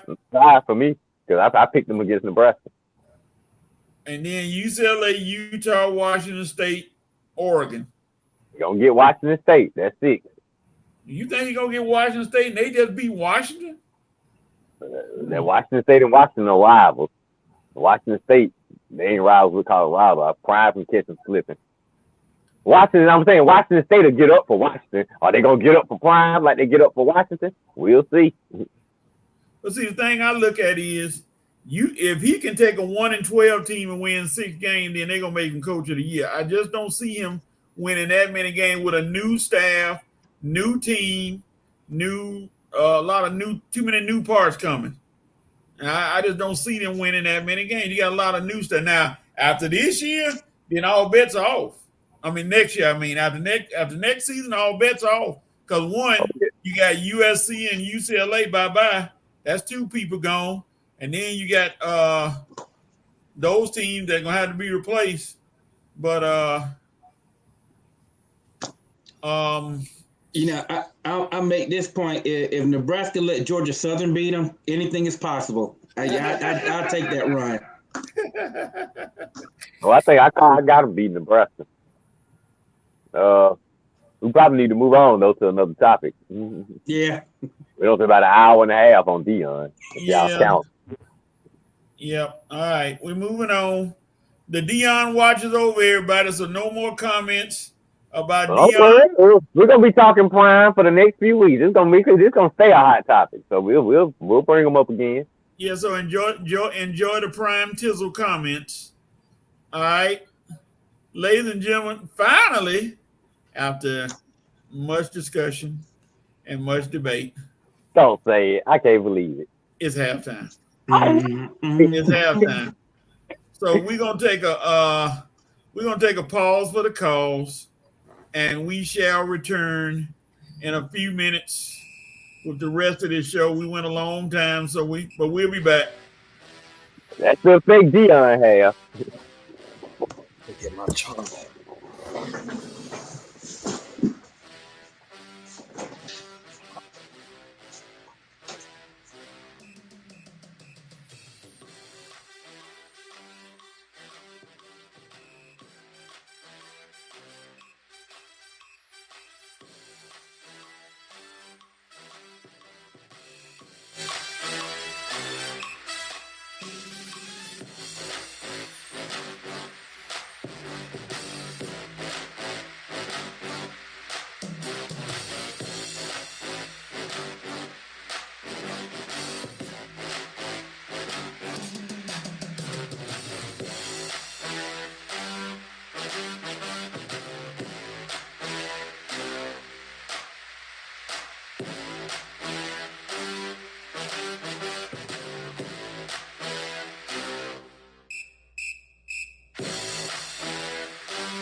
Unmute your mic. We are back. And we're going to move on from young Dion. We're going to go to our Heisman Trophy candidates. As you know, tonight we are having a Heisman Trophy celebration, and there are some young people who are in the Heisman Trophy watch. All quarterbacks. So we got C.J. Stroud from Ohio State. We got Max Duggan from TCU. The porn star, Stetson Bennett from Georgia. I love that name. That name just gets me. And Caleb Williams from USC. C.J. Stroud. I already said Stroud from Ohio State. Starting with you, Armani, Who wins the Heisman Trophy and why? I mean, it's probably going to be if we're going off team success, it should probably be Stetson Bennett. But if we're going off numbers and stats, it should probably be either Dungan or Caleb Williams. I think CJ Stroud should be in that conversation too, because out of all of these quarterbacks, I think that Caleb Williams is probably the best quarterback, and then right next to him, under him, is CJ Stroud, and then Dungan, and then Stetson Bennett. But I mean, it's probably going to be, if I had to pick, it'll be Caleb Williams, because he showed a lot of heart this year. He showed a lot of heart, and then CJ Stroud didn't come up big in the Michigan game. I think that hurt his Heisman case. So Stetson Bennett, I mean, he is who he is. I think Stetson is a system quarterback. I don't think that if Stetson was in a situation like a USC, I don't think he would be in the conversation, because Caleb Williams is doing a lot more with less. So, I mean, it can go. I'm taking either Caleb Williams or the Duncan kid from TCU, because he put up some great numbers, even though he came up short in the game against Kansas State. But it's probably going to be Caleb Williams. You want to go, Mr. Perry? I'm gonna go with Armani's assessment. I think Max Duggan is gonna pull it out. CJ Stroud kind of struggled this year, so he probably want to get a sniff on that. Stetson Fleming Bennett the fourth. I'll just keep on my boy. Yeah. He had a great season, but the Heisman Trophy is all about numbers, and he just doesn't have it this year. Like I said, great season, but he's not even close. Now, everybody's making a strong case for Caleb Williams, but I think only because he is not competing for a national championship, I think he's going to get edged out. So I'm going to give it to Max Duggan, TCU. Red? Okay. Then you definitely made a good point. Now, first of all, let me say all this little Stetson, porno, Red Shoe Diaries, Emmanuel, hate Lisa. Okay, my boy out there doing his thing. I know I was one of the first haters from the beginning, but he has really impressed me. But he does have a name, Stetson. Sound like that lawyer Samuel Jackson was bringing Chris Tucker and Jackie Brown. But anyway, I understand what you guys saying about Stetson. Now, if we're looking off for team success and whatnot, who has the most successful team or a chance to win it all going into it, if that's what you were looking at, then it'd be Stetson, hands down. But I don't think that's what the Heisman Trophy is about. It's an individual award, so it's probably going to come down to what quarterback had the best individual season. CJ Stroud, you was done when y'all struggled against Northwestern, so please get him out of here. Just make sure you're looking good tonight with a nice suit, but you won't be going up on that stage. So it's going to come down to what you guys said, Caleb or Max Duggan, and I think I'm going to follow my president, because I think Caleb kind of eliminated himself when maybe USC didn't make the top 4 in the playoffs, even though TCU didn't win the conference championship. Neither one of the guys won the conference championship, but Max Duggan will be vying for a championship. He's in the playoffs. Both guys pretty much were everything for their team. But if the Heisman voters would just look at how Max Duggan fought to the end, I mean, pretty much carried his team. They still had a chance to win if it wasn't for the coach making that dumb decision to go for it instead of take the point. Anyway, but I think Max Duggan, if I'm a voter, I would probably give my vote to Max Duggan, because just the way I saw him perform in the conference championship game, and the fact that his team will be vying for a play in the playoffs. And Caleb Williams, you had a great season. I think your hamstring probably cost you in the end. So I think that might be how it turned out. Max Duggan will be our Heisman Trophy winner. I mean, the Heisman, I think they need to vote on it the way till the season is over before they vote on it completely. But the committee decides before the season is over with who wins the Heisman. And unfortunately for Duggan and all them other ones, this was voted on a while back. That's why Williams is going to win it because he was undefeated when they voted on it. Well, he lost one game to Utah, but he still played well, and they voted already. So Williams is going to get it based on body of work they looked at before the Utah game, before he had one flat tire or two. So they voted before the conference championship? Yeah, they voted already. And Williams is going to pull it out. So I think somebody said, and I quote, and I don't like to use quotes, but somebody said Stetson Bennett need to be watching the ceremony from the Apollo. They said he didn't need to be in the building. I said, oh my God, he doesn't need to be in the building when the ceremony takes place. I can halfway agree with that because I just think that Stetson Bennett is again a byproduct of how good, how much talent he has around him. There's nothing that screams to me that Stetson Bennett is the best quarterback out of all these quarterbacks. He's probably last. Again, I would go Caleb Williams, Duggan, Stroud, and then Stetson Bennett. Even then, I don't think. I mean, if we're being totally honest, I mean, even though Bryce Young is number 6, Bryce Young is the far better, way better quarterback than Stetson Bennett will ever be. But if we're going by this season, sure. Who's won the game while we talking? This is so much better. But see, the thing again, like somebody said, the knock on Bennett is he has a ready-made team around him, and they think they can just plug and play somebody in there, and they will still win. They'll win. They got such a great team around him. Or not anybody. Not anybody. But that's kind of an unfair thing to him to go because he's the quarterback and he scored the point. But that's the knock on him. That defense is so good that they can win games if he has a bad game or not. So what y'all saying is Stetson is the Trent Dilfer or the Brad Johnson of the Heisman candidate. Pretty much. He's like AJ McCarron a little bit. Ooh, like the AJ McCarron. What?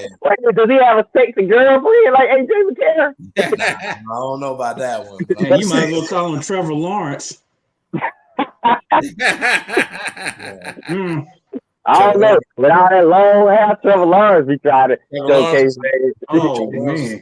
For real, I was trying to be Stone Cold. He trying to get a job on Baywatch with the president. Trevor Lawrence was a bad boy in college. I'll give him that. Yeah, in college. Okay. So it's going to be interesting to see who gets it. But like I said, I think Williams, because of what he did already, they voted, and he's probably going to edge out the boy from TCU. So, all right, let's see what the nation had to say. Now,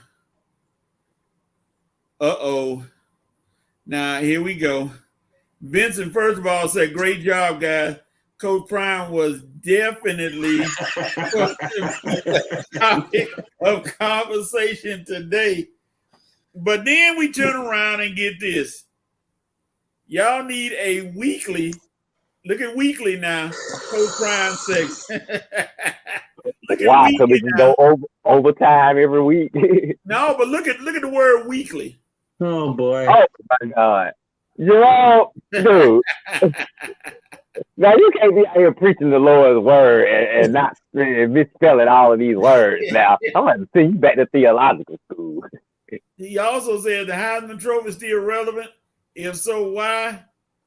Kelly said, what's that, Red? I say, yeah, it's relevant. Kelly said it should be C.J. Stroud. Kelly also think Georgia Tech is a good program. I mean, CJ, I like CJ. I think CJ is a great quarterback. I think he's better than.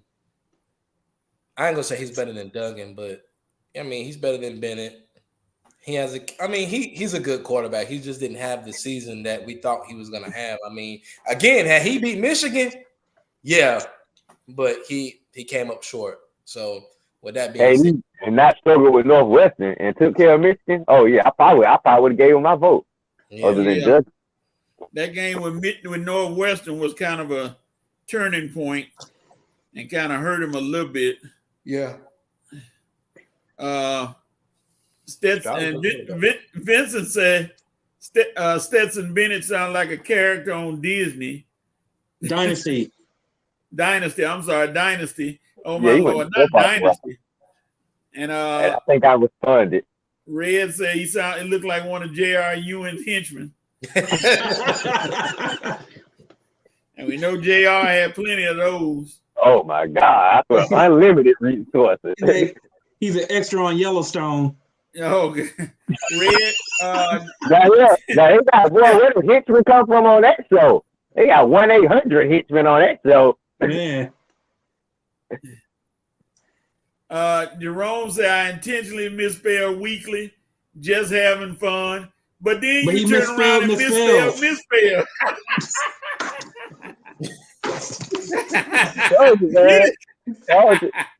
Well, I know this is supposed to be your worst subject. I see why you went preaching, man. Because, well, I said you can remember you got to read and write every day. You can make up some speeches, though. I'm just glad Shelby is not in on this right now. He said, Shelby was here. We ain't seen Shelby since the SEC championship game last year. Somebody give me a speaking. I'm running on time now. She's still recovering. I'm just saying.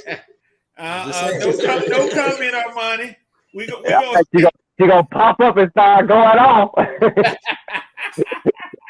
I hope she do. I hope she do. If she come up out of nowhere, you better believe we're gonna be laughing up in here. I mean, I didn't lie. I'm gonna be high. I'm gonna be ducking for cover. I'm just saying. We ain't seen her since. I'm just saying. All right. Next topic. Jay Shannon say, leave my jackets out of this. All right. Yeah. Whoa. Everybody stop for a minute. Stop what you're doing. Ladies and gentlemen, we have Rev in the building right now. Whoa. Is that the Philadelphia sports man? Well, the Philadelphia games, I know, man. I mean, the Phillies, the Sixers, they gonna be at the Eagles game this week, man. You got it's made you an honorary Philadelphia fan, man. Nah, man, I'm still, my Wi-Fi is jacked up, I guess. Let me try to find a better connection. I'll be right back. Okay, we'll be waiting on you, Rev. All right. Yeah, we'll be back. All right. Our leader has decided to join us. All right, Red and Armani. Uh-oh. Falcons Tell me part of this. Prayers, the Falcons make a change. We're going to start because I got a feeling Jay Shannon part of this too. Today. Go ahead, Red. What you say, Coach? I said, go ahead. We got to hear this. Oh, okay.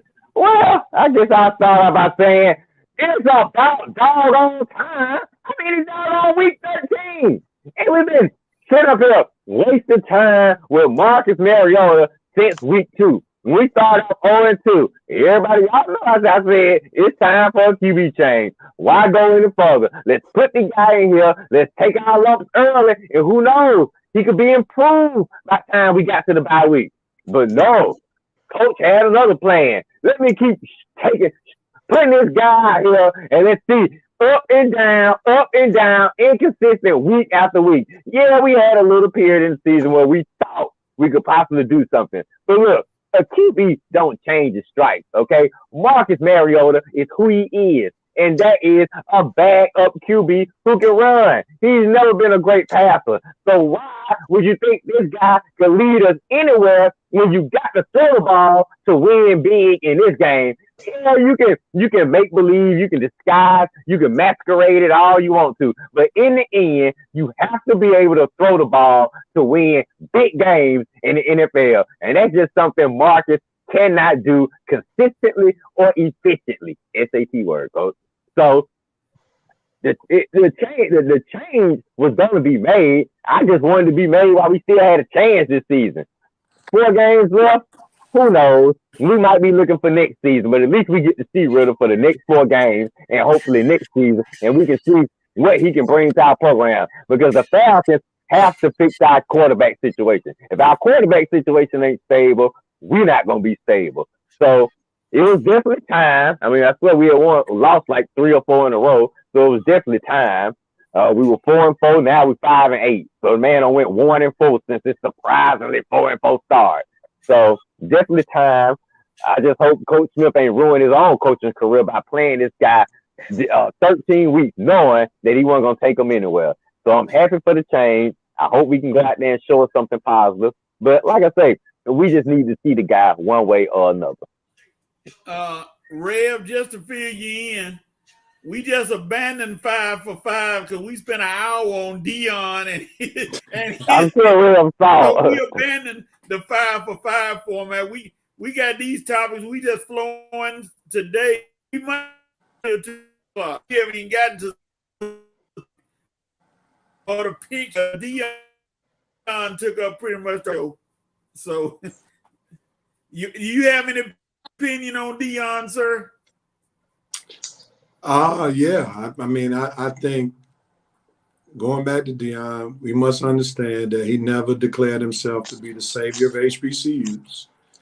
I think it was quite clear from the very beginning that he used that as an opportunity to ultimately reach his goal, which is to coach at a Power 5 school. I think what ultimately happened was that the people got endeared to Dion because of all that Dion was able to do through his brand and influence. If Dion had just gone to Jackson just to win 2 SWAC championships, there wouldn't be all of this backlash. But the bottom line was he helped transform Jackson. He helped transform SWAC through sponsorships, TV deals, which caused people to feel like that's why he's going to be their savior. But Dion did what he was supposed to do. And Dion is doing things to help position SWAC coaches now to get coaching jobs that they never were able to get before he got there. So now, if he does what he did at Jackson and make Colorado relevant, he's going to be able to reach back and pick up a lot of black coaches to get them in Power 5 school. Now, some might say it's at the expense of SWAC schools. Well, we understand that, unfortunately, sometimes black schools don't handle their business. And that's the other thing that's coming out that a lot of people are not talking about is the fact that Dion was made some promises that they could not keep. He was supposed to be getting some of that gate that they didn't keep. So I got to say this. I applaud Dion for not calling out Jackson State. He has not said one thing about Jackson State not living up to some of their financial obligations. He's left that alone. He didn't call out some of the issues that Jackson State has had since he's been there. He kept it above board. So I think as Dion is not causing a whole ruckus about some things, I think some people need to lay off Dion because the bottom line was he used it as an opportunity to elevate himself. I've never heard him say, I'm going to be at HBCUs the rest of my life. And last thing, I think we who are graduates of HBCUs have to realize Dion is not, he doesn't have an HBCU DNA. So why would have anybody thought he was going to be at Jackson the rest of his career? Matter of fact, I hope one day we go back on this show and get the footage on when Dion was high. And not now one of us said Dion is going to be at Jackson State for the rest of his career. Remember, we all were like, count the days, Kelly, because Kelly was hyped. Yep. And we were like, he's only going to be there for a short while. All of us said that. Stepping stone. Exactly. So I don't know why these folks were surprised. I'm going to go find that episode, real. I'm gonna go find it. Yeah, we all knew this was gonna happen. Because last point. Prime, aka Dion, and Jackson, that's oxymoronic. Whoever thought Prime was gonna be in Jackson, Mississippi for the rest of his career? No shots at Mississippi, coach, but we're talking about Prime and Jackson, Mississippi. Come on, Thank bro. you, Rick. Thank you. I mean, the fact that he stayed there for 2 or 3 seasons, I was shocked. I mean, And Red, here's the reality. Had he not been in surgery last year, he probably would have left last year. probably. He was dealing with hospital visits and toe amputations, and that kept him there an extra year. Red, Can't I'm believe not it. gonna let you take a. I'm not gonna let you take a shot at Jackson, Mississippi, Red. I'm gonna stop you right there, partner. Now, first of all, now Dion probably never stepped foot in Jackson until he had to go to work, because he probably stayed in Raymond or Pearl or one of those outlying cities, just like Atlanta got the outlying cities around it. Do you think he ever went to Mississippi, coach? Huh? Besides playing maybe Ole Miss or Mississippi State, did Dion have another reason to go to Mississippi, man? Nope. Well, Maybe the casinos. No, they ain't got casino in Jackson. He won. I'm gonna tell you the real reason he went there. There's this place called Stampsburger. He wanted to try Stampsburger. He heard about it nationwide. He wanted to get one. That's pretty much gonna work for him. He said he good. But yeah, you said it right. I mean, a lot of people didn't see. I don't know why people started to stay there 3 and 5 years, much less 10 years. Please, nobody should have had that thought in mind. They got enamored with what he did, and they ran with it. Now they like a scorned girlfriend who lost her husband right when she thought he was gonna pass to give her the ring, and he didn't give her the ring. Now you mad. Can I say one thing? And I'm mad at the folk who mad at Dion. This is why I'm mad. I posted this on Facebook this past week. I was at Morehouse College when the first black quarterback to win a Super Bowl was the head coach at Morehouse, Doug Williams. Mm-hmm. He came to Morehouse and coached 1 year. That man didn't leave us no TV deal. He didn't leave us no sponsorships. He didn't make Atlanta better. New facility. You want to know why he left us after 1 year? He left us with a 3-8 record. Sign me up for what Dion did for 500, Alex. New facilities and everything. No facility. We got lights at BT Harvey Stadium at Morehouse, not because of Doug Williams, but because of Denzel Washington, who had a son who was a star running back at Morehouse, who's now in the film industry. Yeah. That's right, Real. Bring the movies into this, Real. That's why we got lights. Denzel did more for Morehouse than Doug Williams did. All he brought to us at Morehouse is what Shannon Sharp would say, some hot L's. We had hot L's every week. He went 3-8. And that man told us during the season, if mama comes calling, referring to Grambling, he's going home. And sure enough, that's what he did. Denzel said, Plymouth Rock and land here. He landed on Plymouth Rock. Oh, whatever the saying was.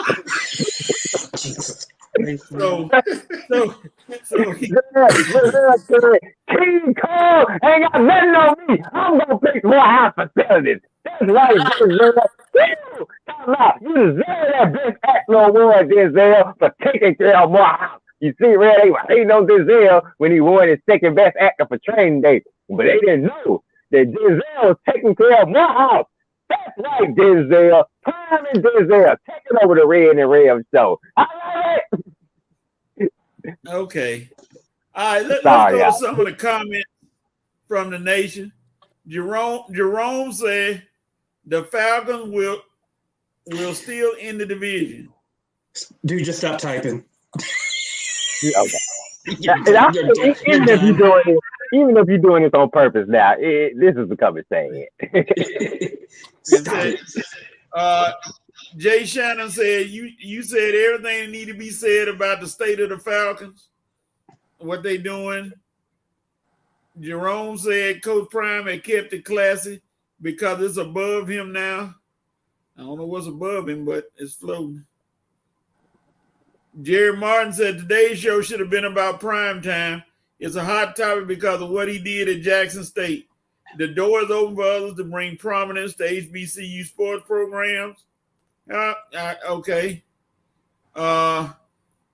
Rev, I thought Coach Prime was going to be there for at least 5 years, but I understand.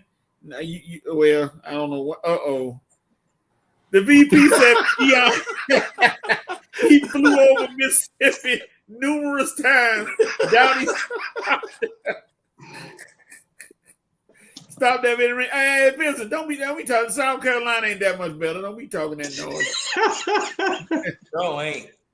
Yeah, so ain't. New unis, new practice field, new everything. One thing Dion didn't make new was Lynch Street. And if you know anything about Jackson State, that Lynch Street is where the school is, and you can't walk down there with an open wallet. I'm going to leave that alone. We're going to move on. Not sure why it took Coach Smith to decide to go with Ritter, other than Mariota had NFL starts, and our playoff opportunity was gone. It's not gone yet. It's on life support, but it's not gone. Because Tampa Bay still got a rough schedule. But do we want the Falcons to go to the playoffs? Only if they buy tickets. Right. I mean, I'll tell you what happened. That's what happened with the Falcons in past years. They win enough games either to creep into the playoffs or be on the outskirts of the playoffs, and then you mess up your draft pick. Rev.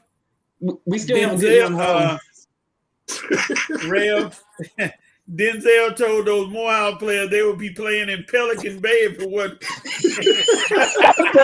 There we go. That's what we do here. Oh boy. And he also said, Jerome, we talked about the dictionary. And he said, JSU should be glad that coach remained their coach after coaching his team to a win, but discovering that the whole locker room had been robbed. Yeah. Vince, that's an erroneous statement. The whole locker room was not robbed. This happened way back when he first got there. It was his office. It wasn't the whole locker room now, so don't try to put an erroneous statement out there and try to make it worse than it was. It was just his office in the store.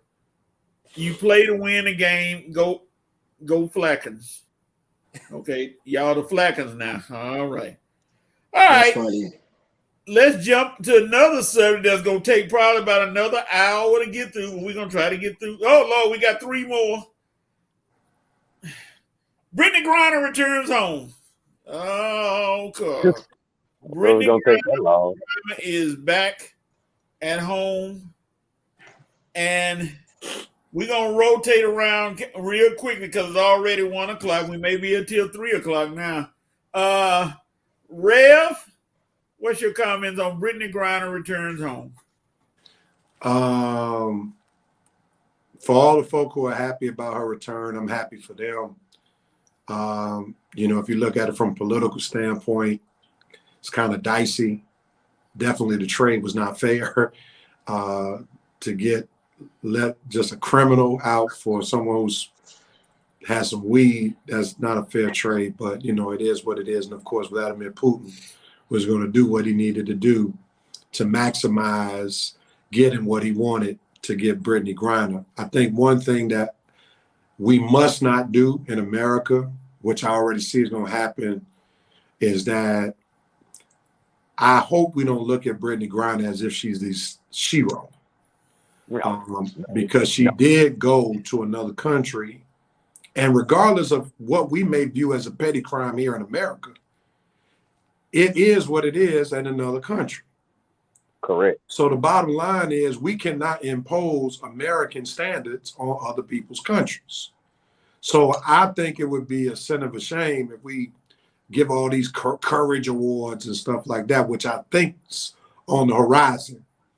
And I think that just be foul play because she did break the law in another country. We can argue if it was the time that she spent was egregious or not. But the bottom line is we cannot, as Americans, impose what we think is right or wrong on other nations. So I'm glad for her family, WNBA. You know, we see what advocacy can do. I just want to say, stop with people talking about if it were LeBron, people would feel different way. LeBron would not have gone on foreign soil and done what she did. So let's just start with there. Let's just keep it on Brittany Griner and nobody else. President. Oh boy, how much time you got? So yeah, and I've said this all week on my personal page, and yes, it's an unpopular opinion, but let's look at the facts. And I'm putting on my law enforcement hat for those that don't know I did wear a badge in a previous life. Break it down for you. She broke the law, period, point blank. And I get kind of sideways. I'm watching, especially with ESPN. It's not about her being black. It's not about her being LBG, elemental P, or whatever. Let's call it for what it is.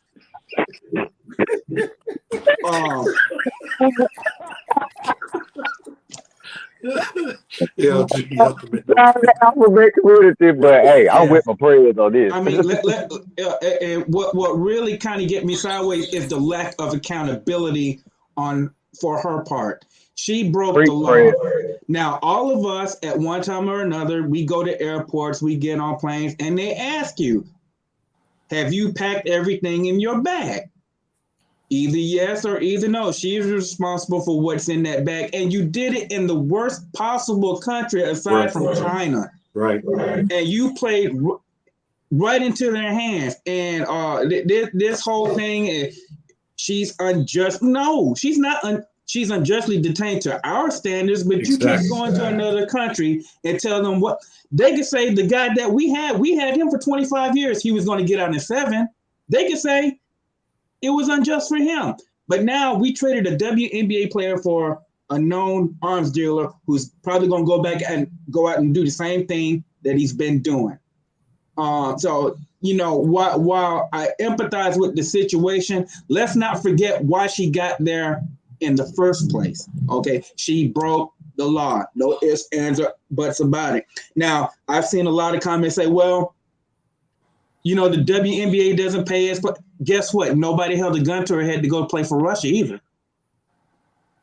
Now, yes, they pay a lot of money. You're going into a foreign country, but they still have laws, and you played right into her head. You gave them a reason, say, hey, we got this American. She's a well-known American. We could pretty much get what we want. And they basically told the U.S., either you give us all or you get nothing. And that's how it's going to play out. Yep. And I hope, you know, and I said this on my page earlier, here comes the Courage Awards. It's coming. Oh, she was brave. And I just can't stand by that. Armani? I'm going to be honest. I'm not going to go very political with this because of obvious reasons. But, you know, and I said this when it happened, just like them, we have to sit through a brief when we go to these different countries, and I've been to a lot of them, about what you can and you can't do. You broke the law. And guess what? Usually, I mean, there's nothing that you can do when you go over there and you break a law. Luckily for us, they'll just turn you back over to the CO. But for her, it's you stuck and you knew better. You knew better. That's the thing about it. And then, I mean, my goodness, we traded her for a big-time arms dealer. I mean, they just got the best of us. I mean, that's how I feel. This is like when the Colts traded for Matt Ryan. I mean, they just let the Colts just let old Terry just swindle them out of a few picks. I mean, I'm not going to go into that. I said I wouldn't go into that. Yeah, we understand. Yeah, it's been all political already. Yeah, I'm not gonna go into that. But anyway, I mean, I'm glad she's home. But you know, and then they left. They said that we could have got the Marine guy and brought him home too, which we probably should have, because I mean, anybody go over there fighting for our country. And then, you know, he's stuck in Russia because of, I guess, whatever he did. But, you know, you could have brought both of them home. But, I mean, I'm glad she's home. But, I mean, this is not the, you know, it wasn't that. It was big news, but it was like, okay, well, you know, it is what it is. I'm glad she's home. Happy she's home. That's all I really got. Red. Okay. I don't know if I'm gonna sound political or whatnot. I'm not gonna even put no labels on what I'm saying. I'm just gonna break it down and just talk. Now I'm not gonna start off by being fake and phony. When the reports about her release happened, I did put on my page. Happy for Brittany Griner. She's home. Good. We got one of our sisters home. The fact she was in that penal colony kind of worried me. I thought the girl was probably going to be on suicide watch because I heard the penal colony is kind of like solitary confinement. So it kind of worried me a little bit that they were moving her to that part, and I kind of got worried for her survival. But she's home. Okay. Her wife is happy. The WNBA is happy. Certain people are happy. We relieved. She made it home. Nothing happened to her with no harm. But I got to keep it real. I got to go back to what Rev and my prayers said. She is not a hero, okay? She's not to be celebrated with courage or anything like that. She went overseas. She made a mistake. She committed a crime. I'm not going to say mistake. She committed a crime. She was detained. She was charged. That's what happened, okay? The U.S. made a deal. She was released. She's back home. That's what happened, okay? Rev and Perez said it perfectly. She does not deserve any celebratory. When the ESPYs come out next year, I don't want to see athlete or courageous award of the year. That's going to be a bunch of bulls. Well, Red, I'm going to stop you right there. You know, this is the same ESPYs that gave Caitlyn Jenner a Courage Award for putting on a dress. Yes. Yeah. I mean. Right, yes. right. And you know that was a bunch of BS too. So, I mean, like I say, we all know what the political aspect of this was. The Russia was playing chess and the U.S. was playing Connect Four. Okay, they wanted their merchant of death back, so pretty much they kidnapped Brittany Griner and they were gonna keep her over there until they could get their merchant of death back. And like you say, if the merchant of death wasn't released, Brittany won't be released. This was all political game. But you also got to keep in mind that he was going to get released in 7 years anyway. True. He only had a sentence of 25 years here. So he only had 7 years left. So they had to give something or they wasn't getting nothing at all. Unfortunately, it was her. Mm-hmm. Yeah. Like I say, she was just a pawn in this political game with Putin in the U.S. But like I say, it's like of her own doing. Had she not broke the law and put herself in a situation to be used as a pawn, then it wouldn't happen. But she put herself in a situation to be used as a pawn. Putin took advantage. The U.S. got played like a bunch of backgammon Connect Four chips. And hey, we are where we are. But I'm sure her family's happy. But there are people who wishing that the Paul Phelan guy was released probably before her. But I'm like I said on my page. I mean, there are so many people talking about this Paul guy who I never heard talk about Paul. Now, if you were talking about him from the beginning, fine. If you wanted, like Armani, who probably has a personal to it, it's because he's a military guy. I'm sure he wants one of his military brothers home. If you want the military guys, I understand. But I'm not going to act like it was a whole bunch of people on my page talking about this Paul Whelan guy before the Britney situation. But I do understand why they want him home. But I don't think, was he ever going to be part of the deal? The Britney deal, was he ever included in the deal? Was he discussed as part of the deal for him to come home for Victor? No. Because I don't think they wasn't going to trade Paul for Victor, was it? No. Right. Nope. So I don't even know why Paul got up in this. Paul didn't have an option to come home. Putin kidnapped Britney so he could use her to get Victor home. So we all know the part she played in this. She was a pawn. Bottom line, it was a political game. Bottom line, Britney broke the law. Bottom line, she don't deserve to be celebrated. Bottom line, there are people who happy she's home. Bottom line. But like I say, this is all a political game, and unfortunately, she won't be the last one to be used like this. Now, I hope no other athletes are dumb enough, and they shouldn't be, to travel overseas with drug paraphernalia. But she did. She got caught. She was used. in the store. She's home. We can relax. But she is like Reverend Press said, we can't look at her as a victim. So let me ask all of you this. So now this has come to light, and a lot of people are bringing up that reason because the WNBA players are not getting paid. And I'm going to say this. How many of you guys actually been to a WNBA game? Or how many have you been? Less than 5? I plead the fifth. Exactly. Nobody's checking for the WNBA. I'm sorry. It's not entertaining. But now, Mr. Prez, go a step further. Those folk who keep putting up those memes about what WNBA players make in comparison to NBA, they don't even go to the games. Women don't even go to the games. Right. Because if women went to the games, then they would have a fan base where they could make more money. Because you don't have to have a specific gender in order to spend money. Right. So all of these champion for these women making more money, they can go and take themselves to the game, but they don't go because they don't even want to see the product because the product is not entertaining. And I said this to a bunch of women one time. I said, how many of y'all would pay money to go see NBA players who were feminine acting? And a lot of them said, you know what? You got a point.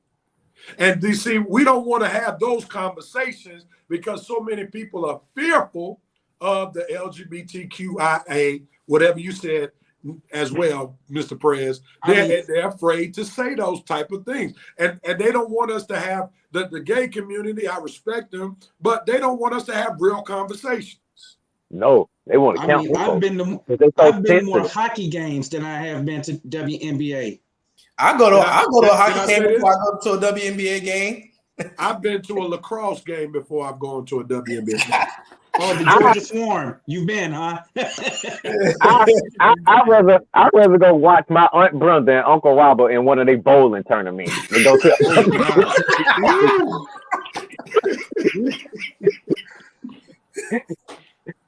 Get control of the show, Coach. Let me say this. Now, I looked at it from two sides. I looked at it from what they might call the emotional side, because if that was my daughter or my sister, I really don't care what you got to do to get her back home from that a Russian prison. If she's an American prison, stay there. But a Russian prison, I want her home. But Red, I know you know this. I ain't got to tell you about the movie Lord. Which movie? Lord of Mannequin Challenge. War. You said Lord of War? I'm stuck. Yeah, you stuck, man. Lord of War. Glad Red. Yeah, Lord of War. I heard you. Nicolas Cage, right? Yeah, but you look, I mean, the situation is messed up all the way around. You got, everybody's already said it. As Victor about but like you said, everybody's up happy because you traded her for him, which was an unfair trade, and all of you have already said it. It's like trading Bo for Jason Tatum or somebody like that. That's about the equality of it. And one dude even told me, so now he released. So now he released, and somebody said, well, he released to do his evil again, and she just back at home to play basketball.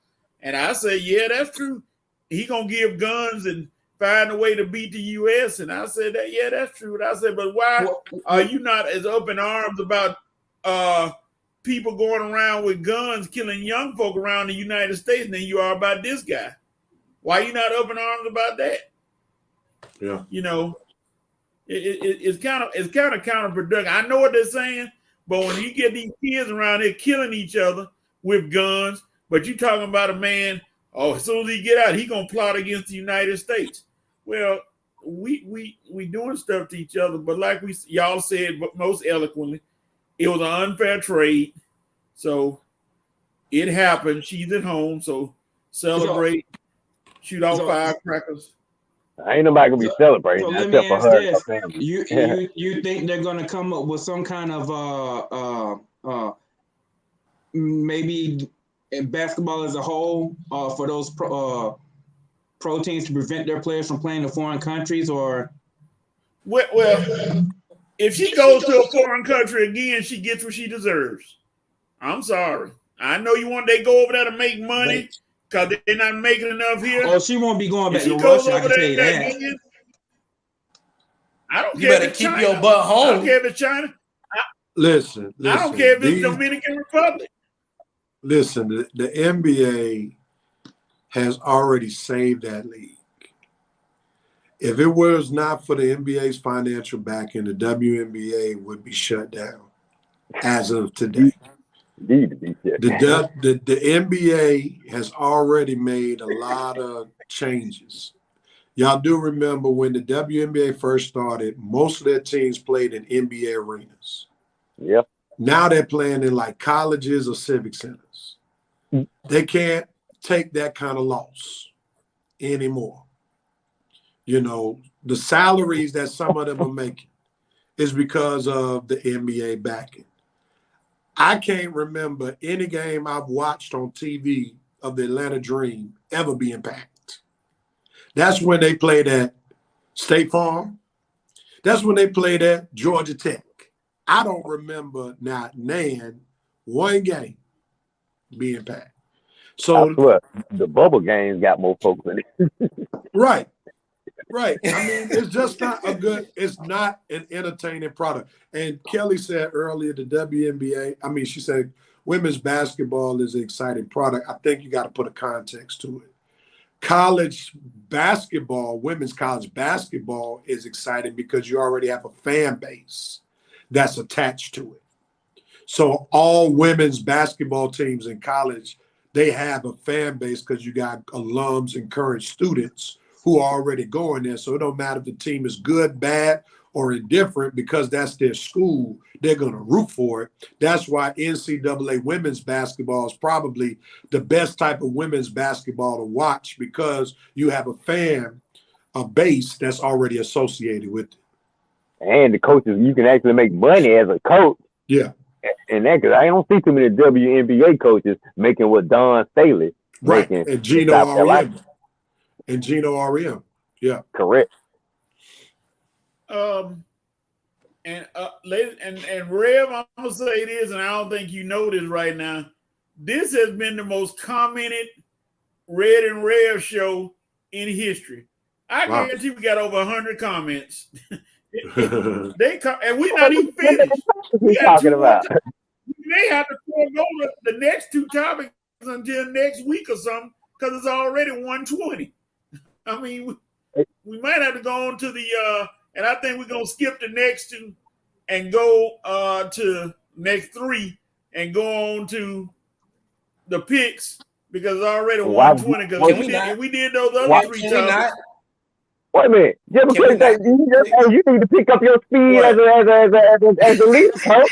Let me try to say we're gonna skip the topic because you talk slow. You need to talk a little faster. Now we're gonna talk about this topic, so you might as well go on with the next topic. Next topic, please. What's the next topic? So can we skip the NFL picks? So that's it. Yeah, we understand why you want to skip them, Armani. We surely understand. Hey, coach, next topic. Well, what's the next topic? Come on. Faster. Oh my. I mean, okay. Cause you, Trae Young versus Nate, go. There we go. Give us a minute, coach. Put us on the clock. We got 1 minute. Yeah, put us on the clock. I'm waiting. Okay, I guess we'll go ahead, Rev. I'll start with the Trae and Nate. Trae and Nate, what's going on, fellas, now? Now, we got rid of Coach Pierce because Trae said it was a problem with him. Now, 2 years later, we got Nate and Trae beefing. Now, come on, Trae. Now, we can't keep getting rid of coaches every couple of years now because you have a problem. Now, eventually, we're gonna start looking at you, and I am looking at you. But the Hawks don't had an awful week. I swear we ain't won a game since this problem arose.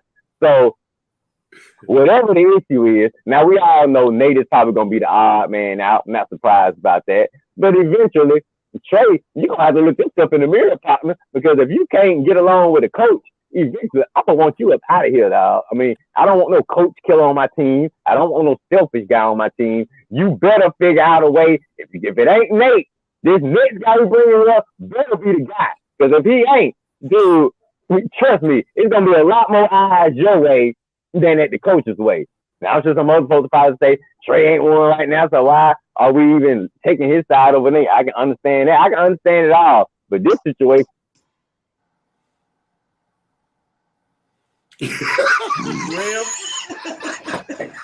Coach is happy to mute Red. Who got it next, Coach? You said speed it up. Who got it next? Who got it next, Coach? I said you. I'll just make it quick. I'll just make it quick and simple. Trey. Okay, I'll go next. Let's just say Trey has an inflated ego. Trey is starting to get the reputation of being a coach killer. We see that his inflated ego was shown in high definition in New York the other day, where that joker had the audacity to wear these shoes where it said King of Broadway and played like trash. So Trey needs to come down off his high curly hair horse and understand that he is not one of the major stars. He is a star, but he got a long way to go, and he needs coaching. And a lot of times it's hard to coach him because he's a defensive liability because of his size.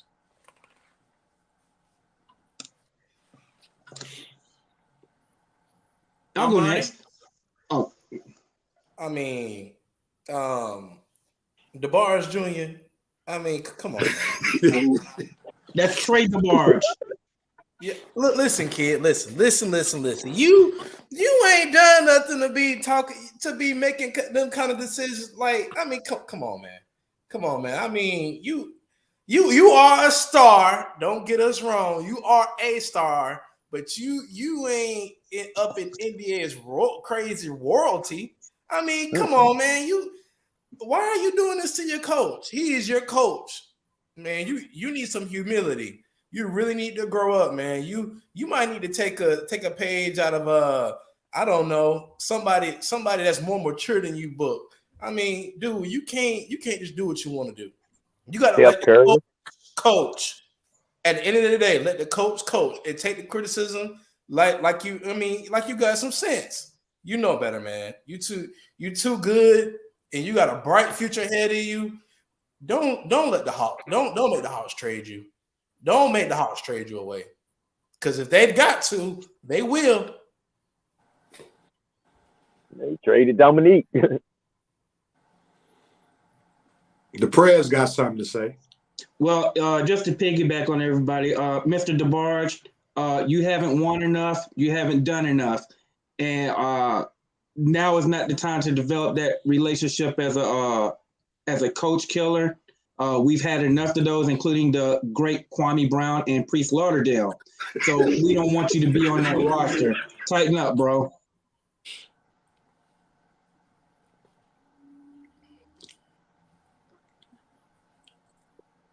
Coach? Next topic, Herschel. What about him? What? What about him? Why did he lose? What was his reason for losing? He should have never been a candidate. Why did he lose? What was his reason for losing? I can't. Nah, I ain't gonna. No comment. Yeah, Armani can't answer. I'll go for it.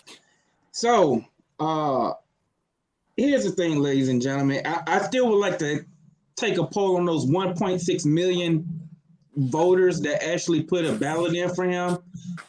He has done nothing of note except win a championship in the year 1980. I was 5 years old.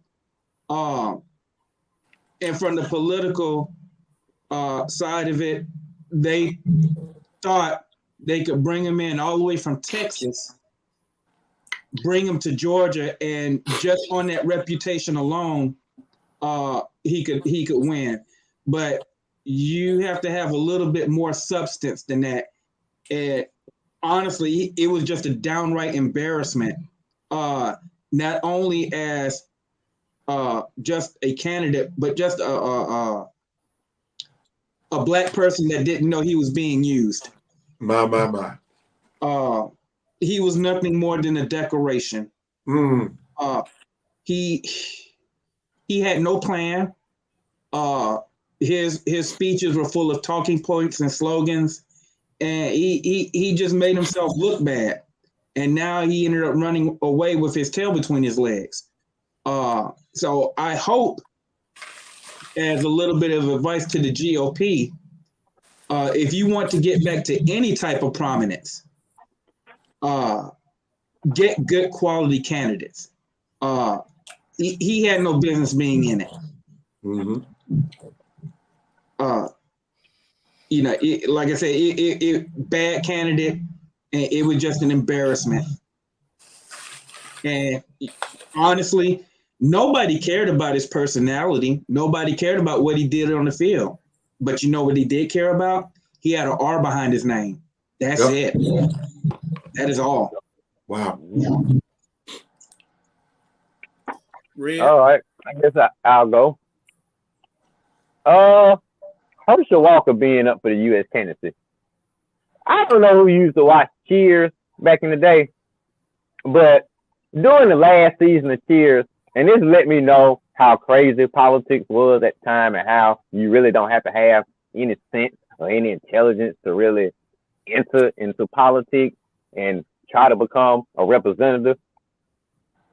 Fred's coach, so y'all guys watch Cheers, not sure about Rev or No Money, but you remember the last season of Cheers when they put Woody Boyd on the councilman's list. Mm-hmm. And Woody Boyd scored so many votes.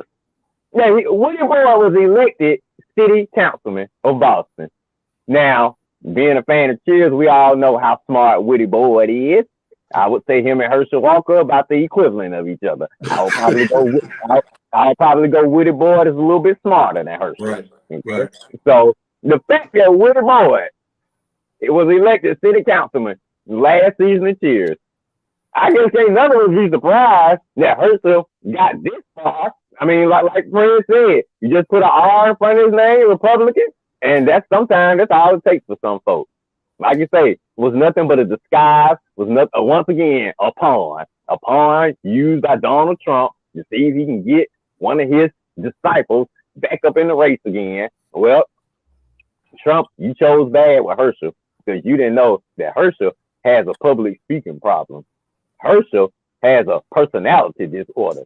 And Herschel is just pretty much probably the worst candidate you could have ever chose for this. I mean, why did he lose? Because he's Herschel Walker. The fact that he was close lets you know how crazy politics is. But in the end, Herschel was who Herschel was, a multiple personality psycho. Well, Red, I'm going to say this. The fact that he was even that close should be a wake-up call for all of us that we need to really get out there and handle our business. Because a lot of those in the black community feel that your vote doesn't count. Trust me, this race has proved otherwise. Yeah, for sure. Right. For sure. And I think it's important for us to understand in this particular situation, the GOP is very cynical when it comes to who they're selecting as candidates. This was one of Donald Trump's specials right here. Herschel Walker was handpicked by Donald Trump, and Donald Trump saw what happened in Alabama while he was president. And that was Tommy Tuberville, former head coach of University of Auburn. He became a U.S. Senator in Alabama. And therefore, I'm sure some Republican strategists said, you know what? In the South, college football matters. Legacy matters. So therefore, we need somebody who has this legacy that can run around against somebody like Warnock. And it almost worked, which is sad. Almost. And, it just shows that a lot of Herschel's success in his campaign was the fact that he was associated with Georgia football, too. Let's not get that twisted. And it helped back him. on top. And it helped him that Georgia's football is very relevant right now. Yep. So the Georgia Bulldogs football success actually almost hurt our state. Oh, man, real? How you going to take that? You right, though. Dale, you make a point. Yeah, I almost heard of it. Yeah. Armani, what you rolling with, man? Well, he can't roll too much. All right, he pleads the fifth. I got that, Fred. No. Well, that was unintended, but Right. that was unintended. That was a good one, though. I'm wondering what you say about our UGA guy. Oh, NFL picks time. Okay. All right, I see y'all That's later. how you take the lead, coach. All right, I see y'all later. All right, now. Armani, we need to see you about 20 games under 500, baby. We got to see it.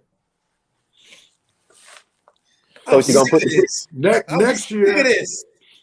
Next year, you need to get with the Pray press. for you, son. All right. Whoa, man. Here are the picks. Last week, 1-1 for Red. He's 78, 51-2. Red went 5-2 and 1, and he is now in sole possession of first place. That's at 2 weeks in age a row. That's 2 weeks in a row. 49 Get it right, and coach. That's 2 weeks in a row, right? That's 2 weeks in a row, coach. Get it right. I'm sorry, 2 weeks in a row. I forgot this is he, as he said. I went 5-2-1. I'm in third place, tied for second. With 78, 51-2. And Armani, if we could reverse your record, you would have a chance. But since we can't, we know what's going on, Armani. We know what happened, so we're not going to penalize Y'all ain't worth nothing. We're not Your going to picks penalize ain't worth you. nothing. We understand. Just We let me understand. know when Armani. you're gonna be in Atlanta. Your picks are unpickable, so we're gonna work with you though. Well, let hold on. Let's be honest.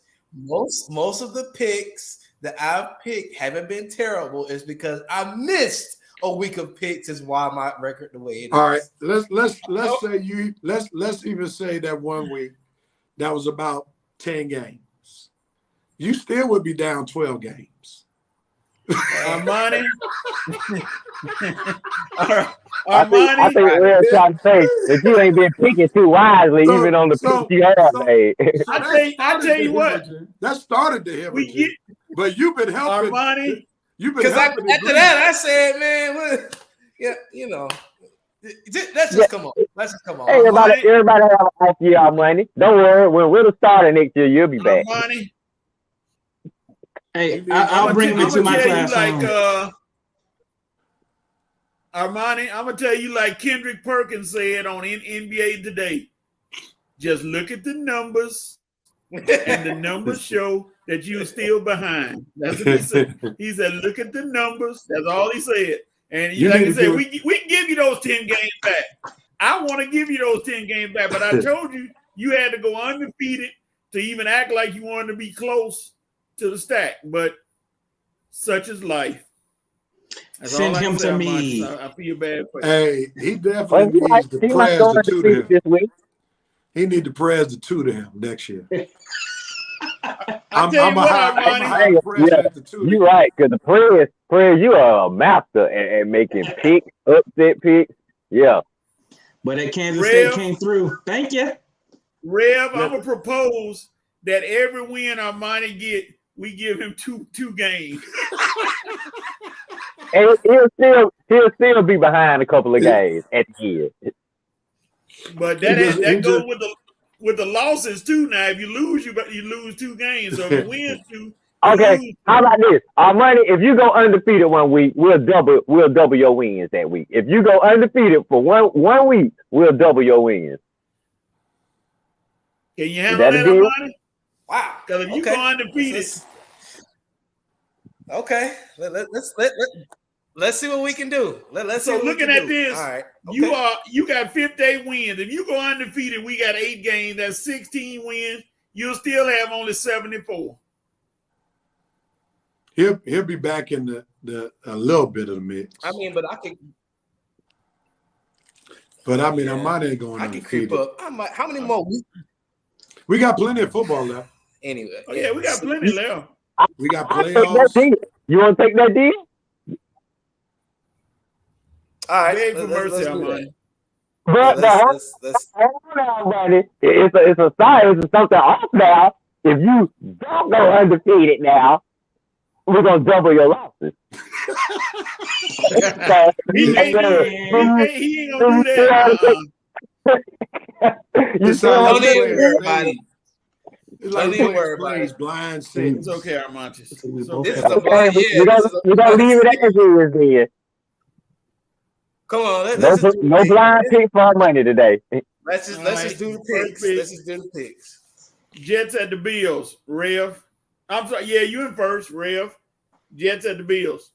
Man, that's a heck of a game to start our picks with, man. But give me the Bills. They're at home. And Josh Allen, they seem like they got their rhythm back.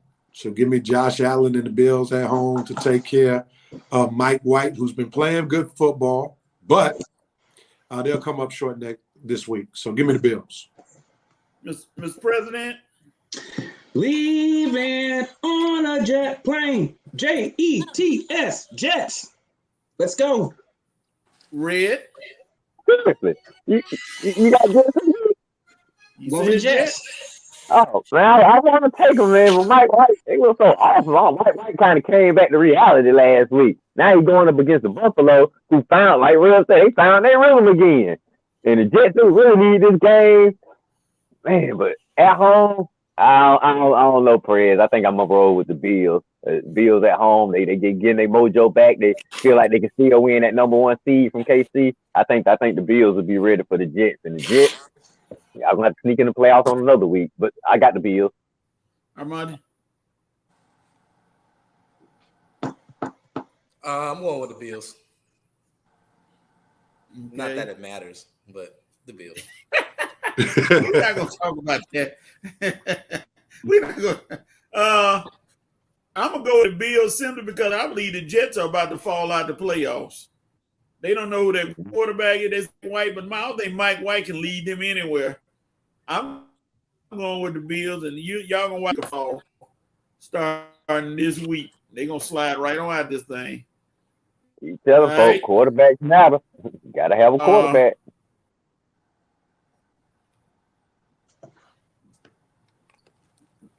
It hasn't changed yet. Something is all right. Click over there.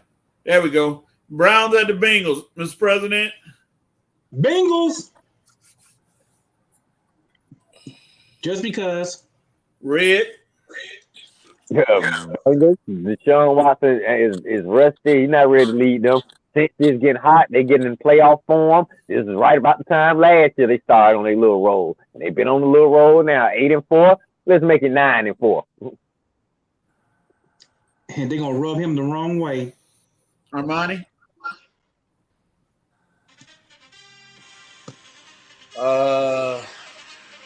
I'm gonna go with Bengals because Deshaun Watson still ain't there. He rusty. I'll be right When I back. say he is rusty, he is rusty. All right. I'm gonna go with the Bengals, but I want the Browns to win because I want confusion. If the Browns win and that AFC North is gonna become pretty ugly, like it always is. So I'm going with the Bengals because of the record, though. I can't trust the Browns yet. All right. Vikings at the Lions, Red. I'm gonna take the Lions. Neither team has defense.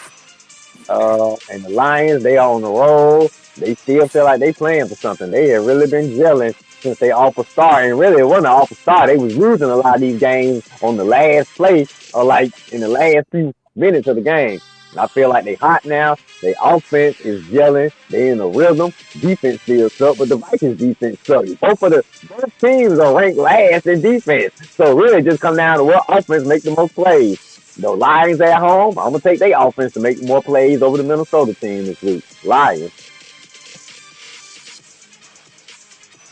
I'll go with the Vikings because the Vikings seem to be trying to do a little something. I say Vikings in by a squeaker, though. It ain't gonna be a big blowout. Rev. What was the other game that I missed? Browns and Bengals. Cleveland, Give me the Bengals. I got the Bengals in that game.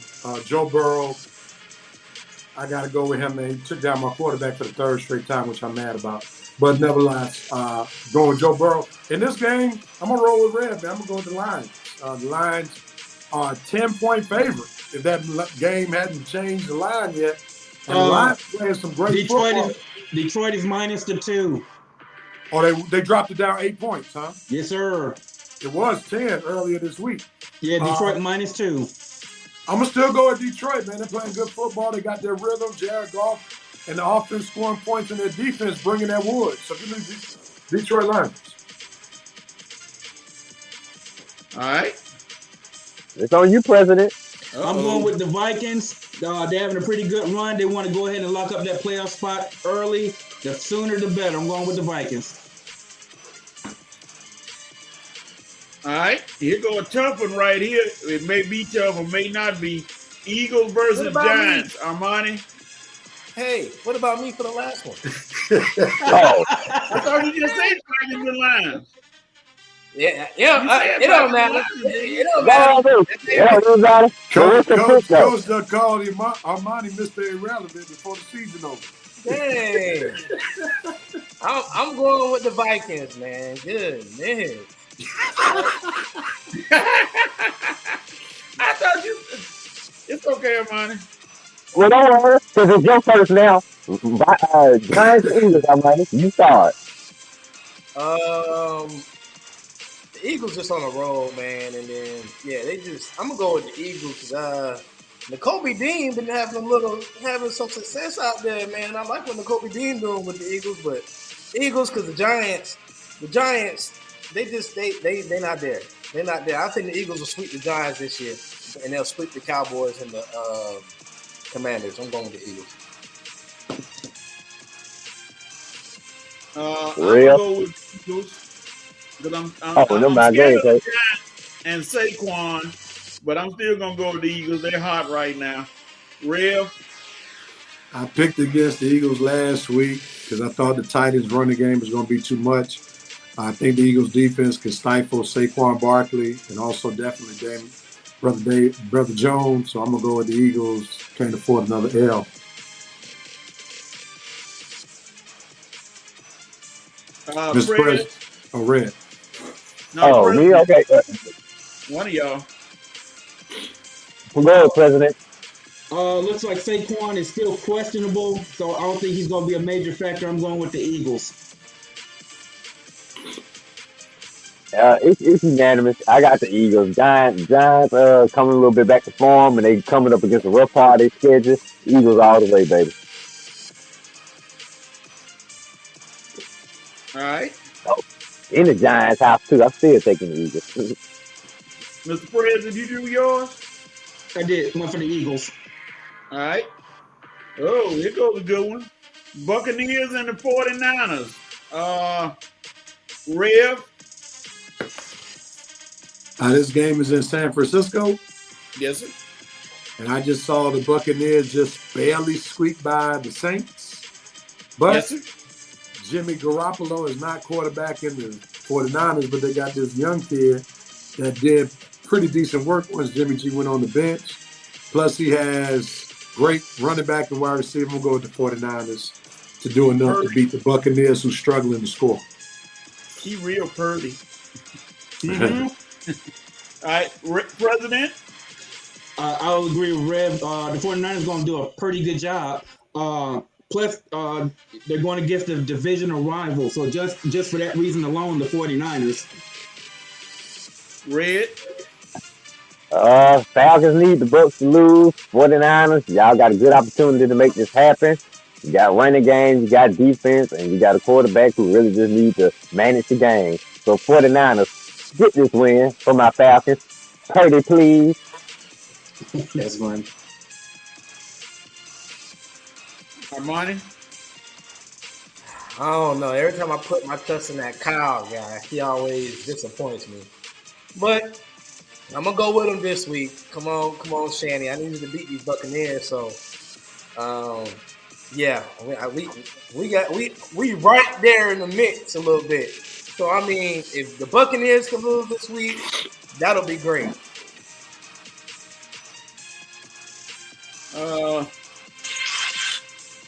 49ers, even though Purdy, he did just be his second actual game plan, but Tom Brady is a statue. And the 49ers going to harass him all day, so I'm going to the Niners. Rev, did you do yours? I did. Okay, moving on. Okay. Dolphins versus Chargers. Starting with you, Red.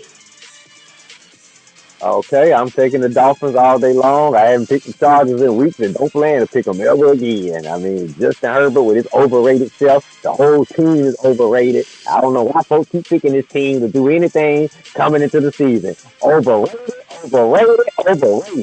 Dolphins. Armani? Is Tua playing this week? Yep. I'm gonna go out on a limb and I'm gonna go with the Dolphins.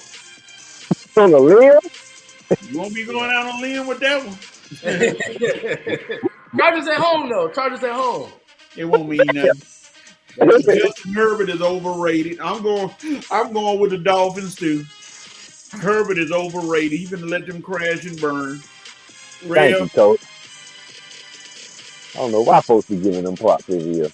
I'm gonna go with the Dolphins. I don't have no faith in. All right.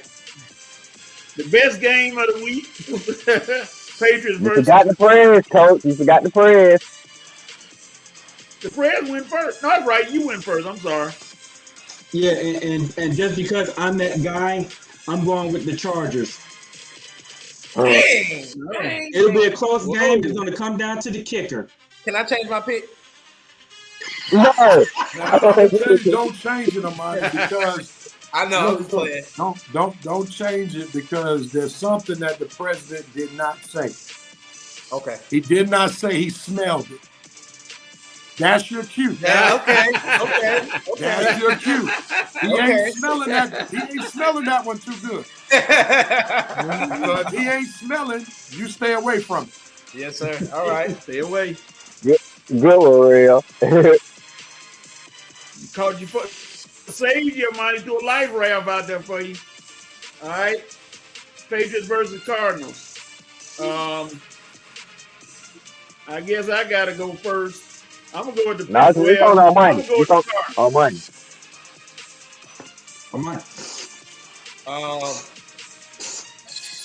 I can't. Oh man, I'm gonna go with the Patriots because the Cardinals.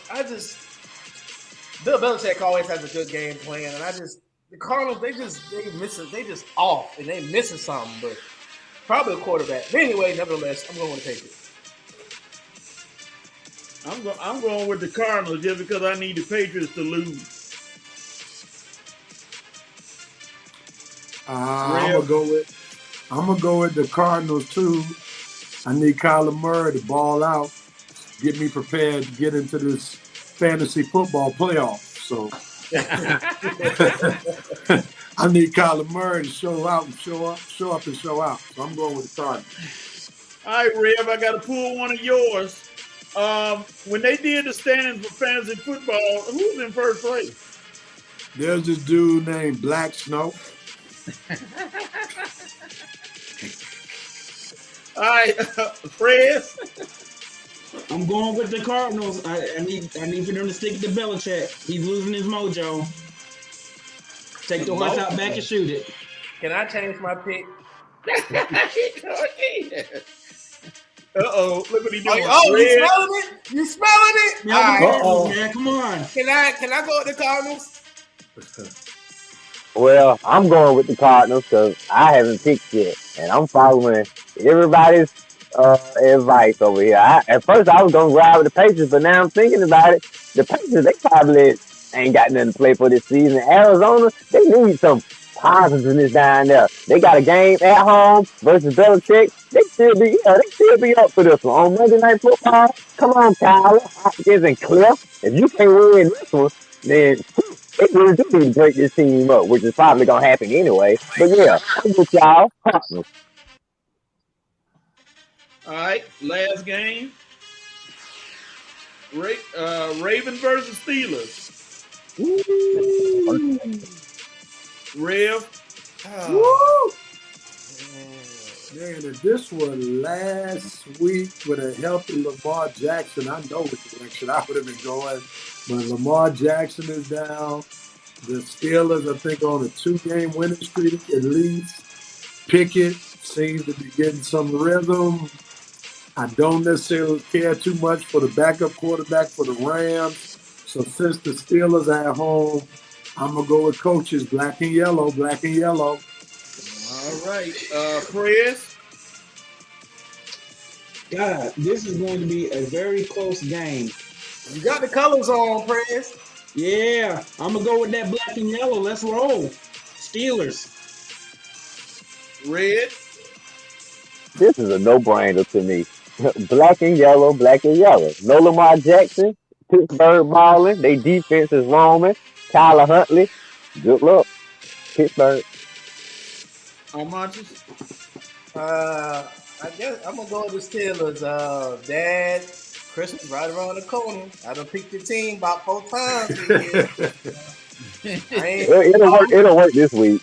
You know, I ain't said nothing bad about the Steelers this year. So I mean, you know, hey, just saying, just putting it out there, Dad. Just saying.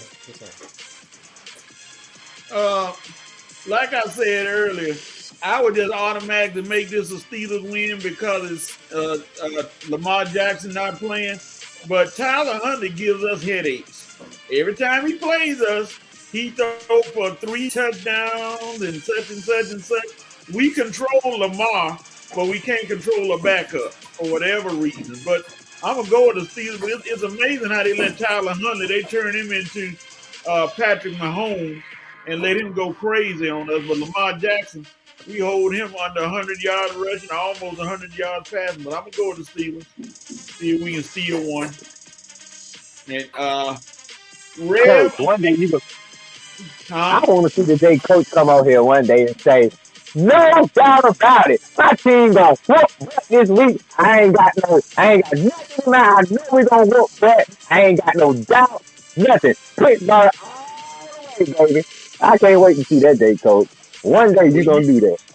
When you 5-7, you can't really say that. You just have to go and try to hope that you can You steal wouldn't say that if y'all. You wouldn't say that if y'all was 12-0. If y'all was 12-0, you still be saying. Last year I did. Last year I did when we were winning. Oh yeah. I'm gonna have to go back and look at some of them tapes. Rev, I'm gonna put a word with the Steelers that I know you gonna laugh at, and they talking about it with the Steelers. Playoffs. Playoffs. Wow. I think if Coach Thomas just have a winning season, that'll be something. If he can get to 9-8, that a lot of things got to fall in place, but hey, it's football. yeah, if he goes 9-8, he can get to 9. I think he can get. Look out, like 5-7. Get 4 more. If he gets to 9-8, that'll be Tomlin. He'll be. I praise him so much because that means even in the lowest, his most sorry season, he still would have had a winning season. I think I am going to root for that, too. I think I want to see Coach Tomlin get the 9 wins. I have no comment about that right there. I'll leave it alone. All right. You have the right. That means that somebody got the right to do something. Hey, before you do that, Coach, let me throw this out there. I got a presidential upset for you. Uh-oh. For tomorrow, I'm going to take the Broncos over the Chiefs. Oh my goodness! Man, come on, man. Okay, I don't know what he's smelling like there. But once again, y'all see, He do it with his hand, but he normally says it with his mouth. I'm smelling it, Rev. I'm smelling it.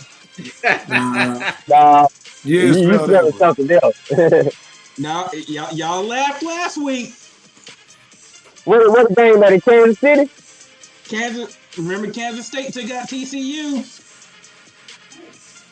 Is the game Or in were they Kansas City, playing? right? They are playing in, let's see. I think they're going to be at home. Man, it was not. They're playing in a silo. The Broncos ain't beating the Chiefs. Man, If they was in Broncos playing at Denver, home. if they was in Denver, I might have said the president just look out. But if they in Kansas City, Denver ain't got a chance. I'm so disappointed. And the children shall learn. I'm so Hey, disappointed. if it boy, I tell you, Travis, if Casey lose tomorrow, man, what? I want to see a real go say if KC lose tomorrow. So, man, real, you already know they gonna come on you on your page if y'all lose to Russell Wilson. But Thomas, you gonna definitely get my glory. 'Cause, man, I just thought there's no way the Broncos, there's no way Kansas City can lose that game tomorrow. Russell ain't been getting no goodies the last 3 weeks. It's time to pony up. He don't deserve it. The way he been playing, he don't deserve it. Making me look bad. I'm trying to figure out when the last time he had some goodies. Because the way he playing. Trying to stand up for my brother, and he just, man. Anyway. Yeah, he gonna come through. Yeah, he gonna come through the door with a loss. Yeah, because Future been coming through some other. Okay. You ain't right, Red. You ain't right. You ain't right. All right. Oh man. I'm gonna remind you get the right first. Desmond Ritter, you got a week to about 2 weeks to prepare. You have the right to prepare for this loss that we about to give the Saints next Sunday. You got all week. Let's go. Go, baby. No excuses. Boy, would be a first win. That would be one good first win for him, man. To beat our rival, and they gotta let me know something about him. If he come out and beat the Saints, that let me know he knows what that rivalry is about. He needs to know how important that game this week is. You know what? Even if he lose the last 3, if you beat the Saints for me. That'll show me something. I guess I'll go on with you had the right. Hawks and Lakers, you got the right to get out this losing streak you on. This is awful. Plain awful. I got 2 NBA teams and they both making me sick right now. So, Hawks and Lakers, you have the right to start winning a winning streak for both of y'all. Starting tomorrow. Hawks and Lakers, don't get another 0-6 week, okay? You have the right to get better. Do what you got to do. No excuses. But I need some wins, baby. Okay? So you got the right to just win. Just win, baby. Hawks and Lakers. Come on. 0-6 is ridiculous. Armani. Oh, I already said you had it right. Oh, did you? Rev. Patrick Mahomes and the Chiefs, you have the right to make the president re-establish what he's smelling over there in Atlanta. Now, I want to see. That's going to be interesting for next week. The Broncos can find a way to win that game. Either Patrick Mahomes is got on crutches. Travis Kelce is drinking too much. Well, I ain't going to go too far because that'll be something. Tar Heels, North Carolina. I'm going to say this again. You got Georgia Tech, who's supposedly one of the hardest teams in the ACC. You have the right to stop that little winning streak and reestablish yourself because you have never been out of the top 25, but you are now. So you got a chance to reestablish yourself, or then they'll start talking about your chances of even making the tournament. Hubert Davis, you my dog now. You got the job. Hold on to the job, my brother. It's gonna be a short trip in Chapel Hill for you. Wait a minute, Georgia Tech is hot? Are they ranked? Tech ranked right now? No, Carolina not ranked. They done. They out the top But I'm saying 25. Georgia Tech is they playing pretty good. Tech is 9-3, I believe, something like that.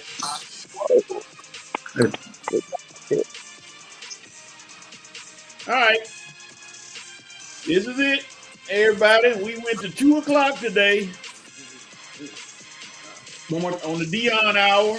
Thank you. Because the president, coach, you forgetting people. Where are you gonna be this weekend? The rest of the weekend, Mr. President. Spin the globe. Oh God. Going to an otter tap dancing tournament in Pascagoula, Mississippi.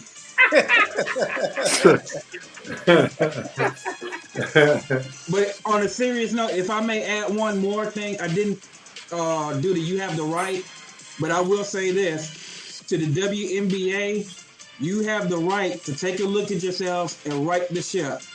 After this Brittany Griner debacle, you guys need to figure it out.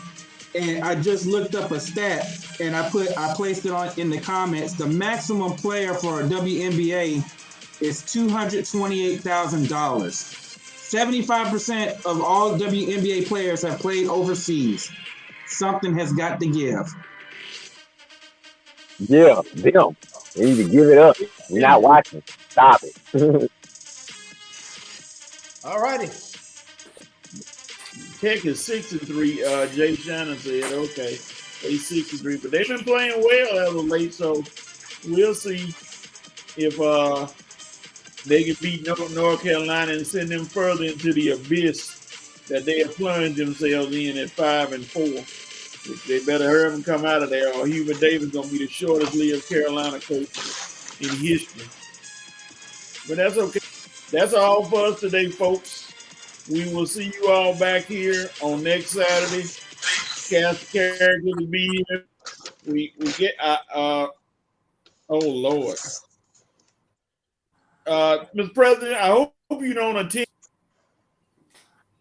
What was that? The Tybee Beach underwater colonoscopy of the endangered manatee. Please don't attend. I don't know what that's about. Oh yeah, that's the seal of approval on that. The seal, you know what? That's all. He said seal. That's all, folks. You know what? We'll holler at y'all later. Nice.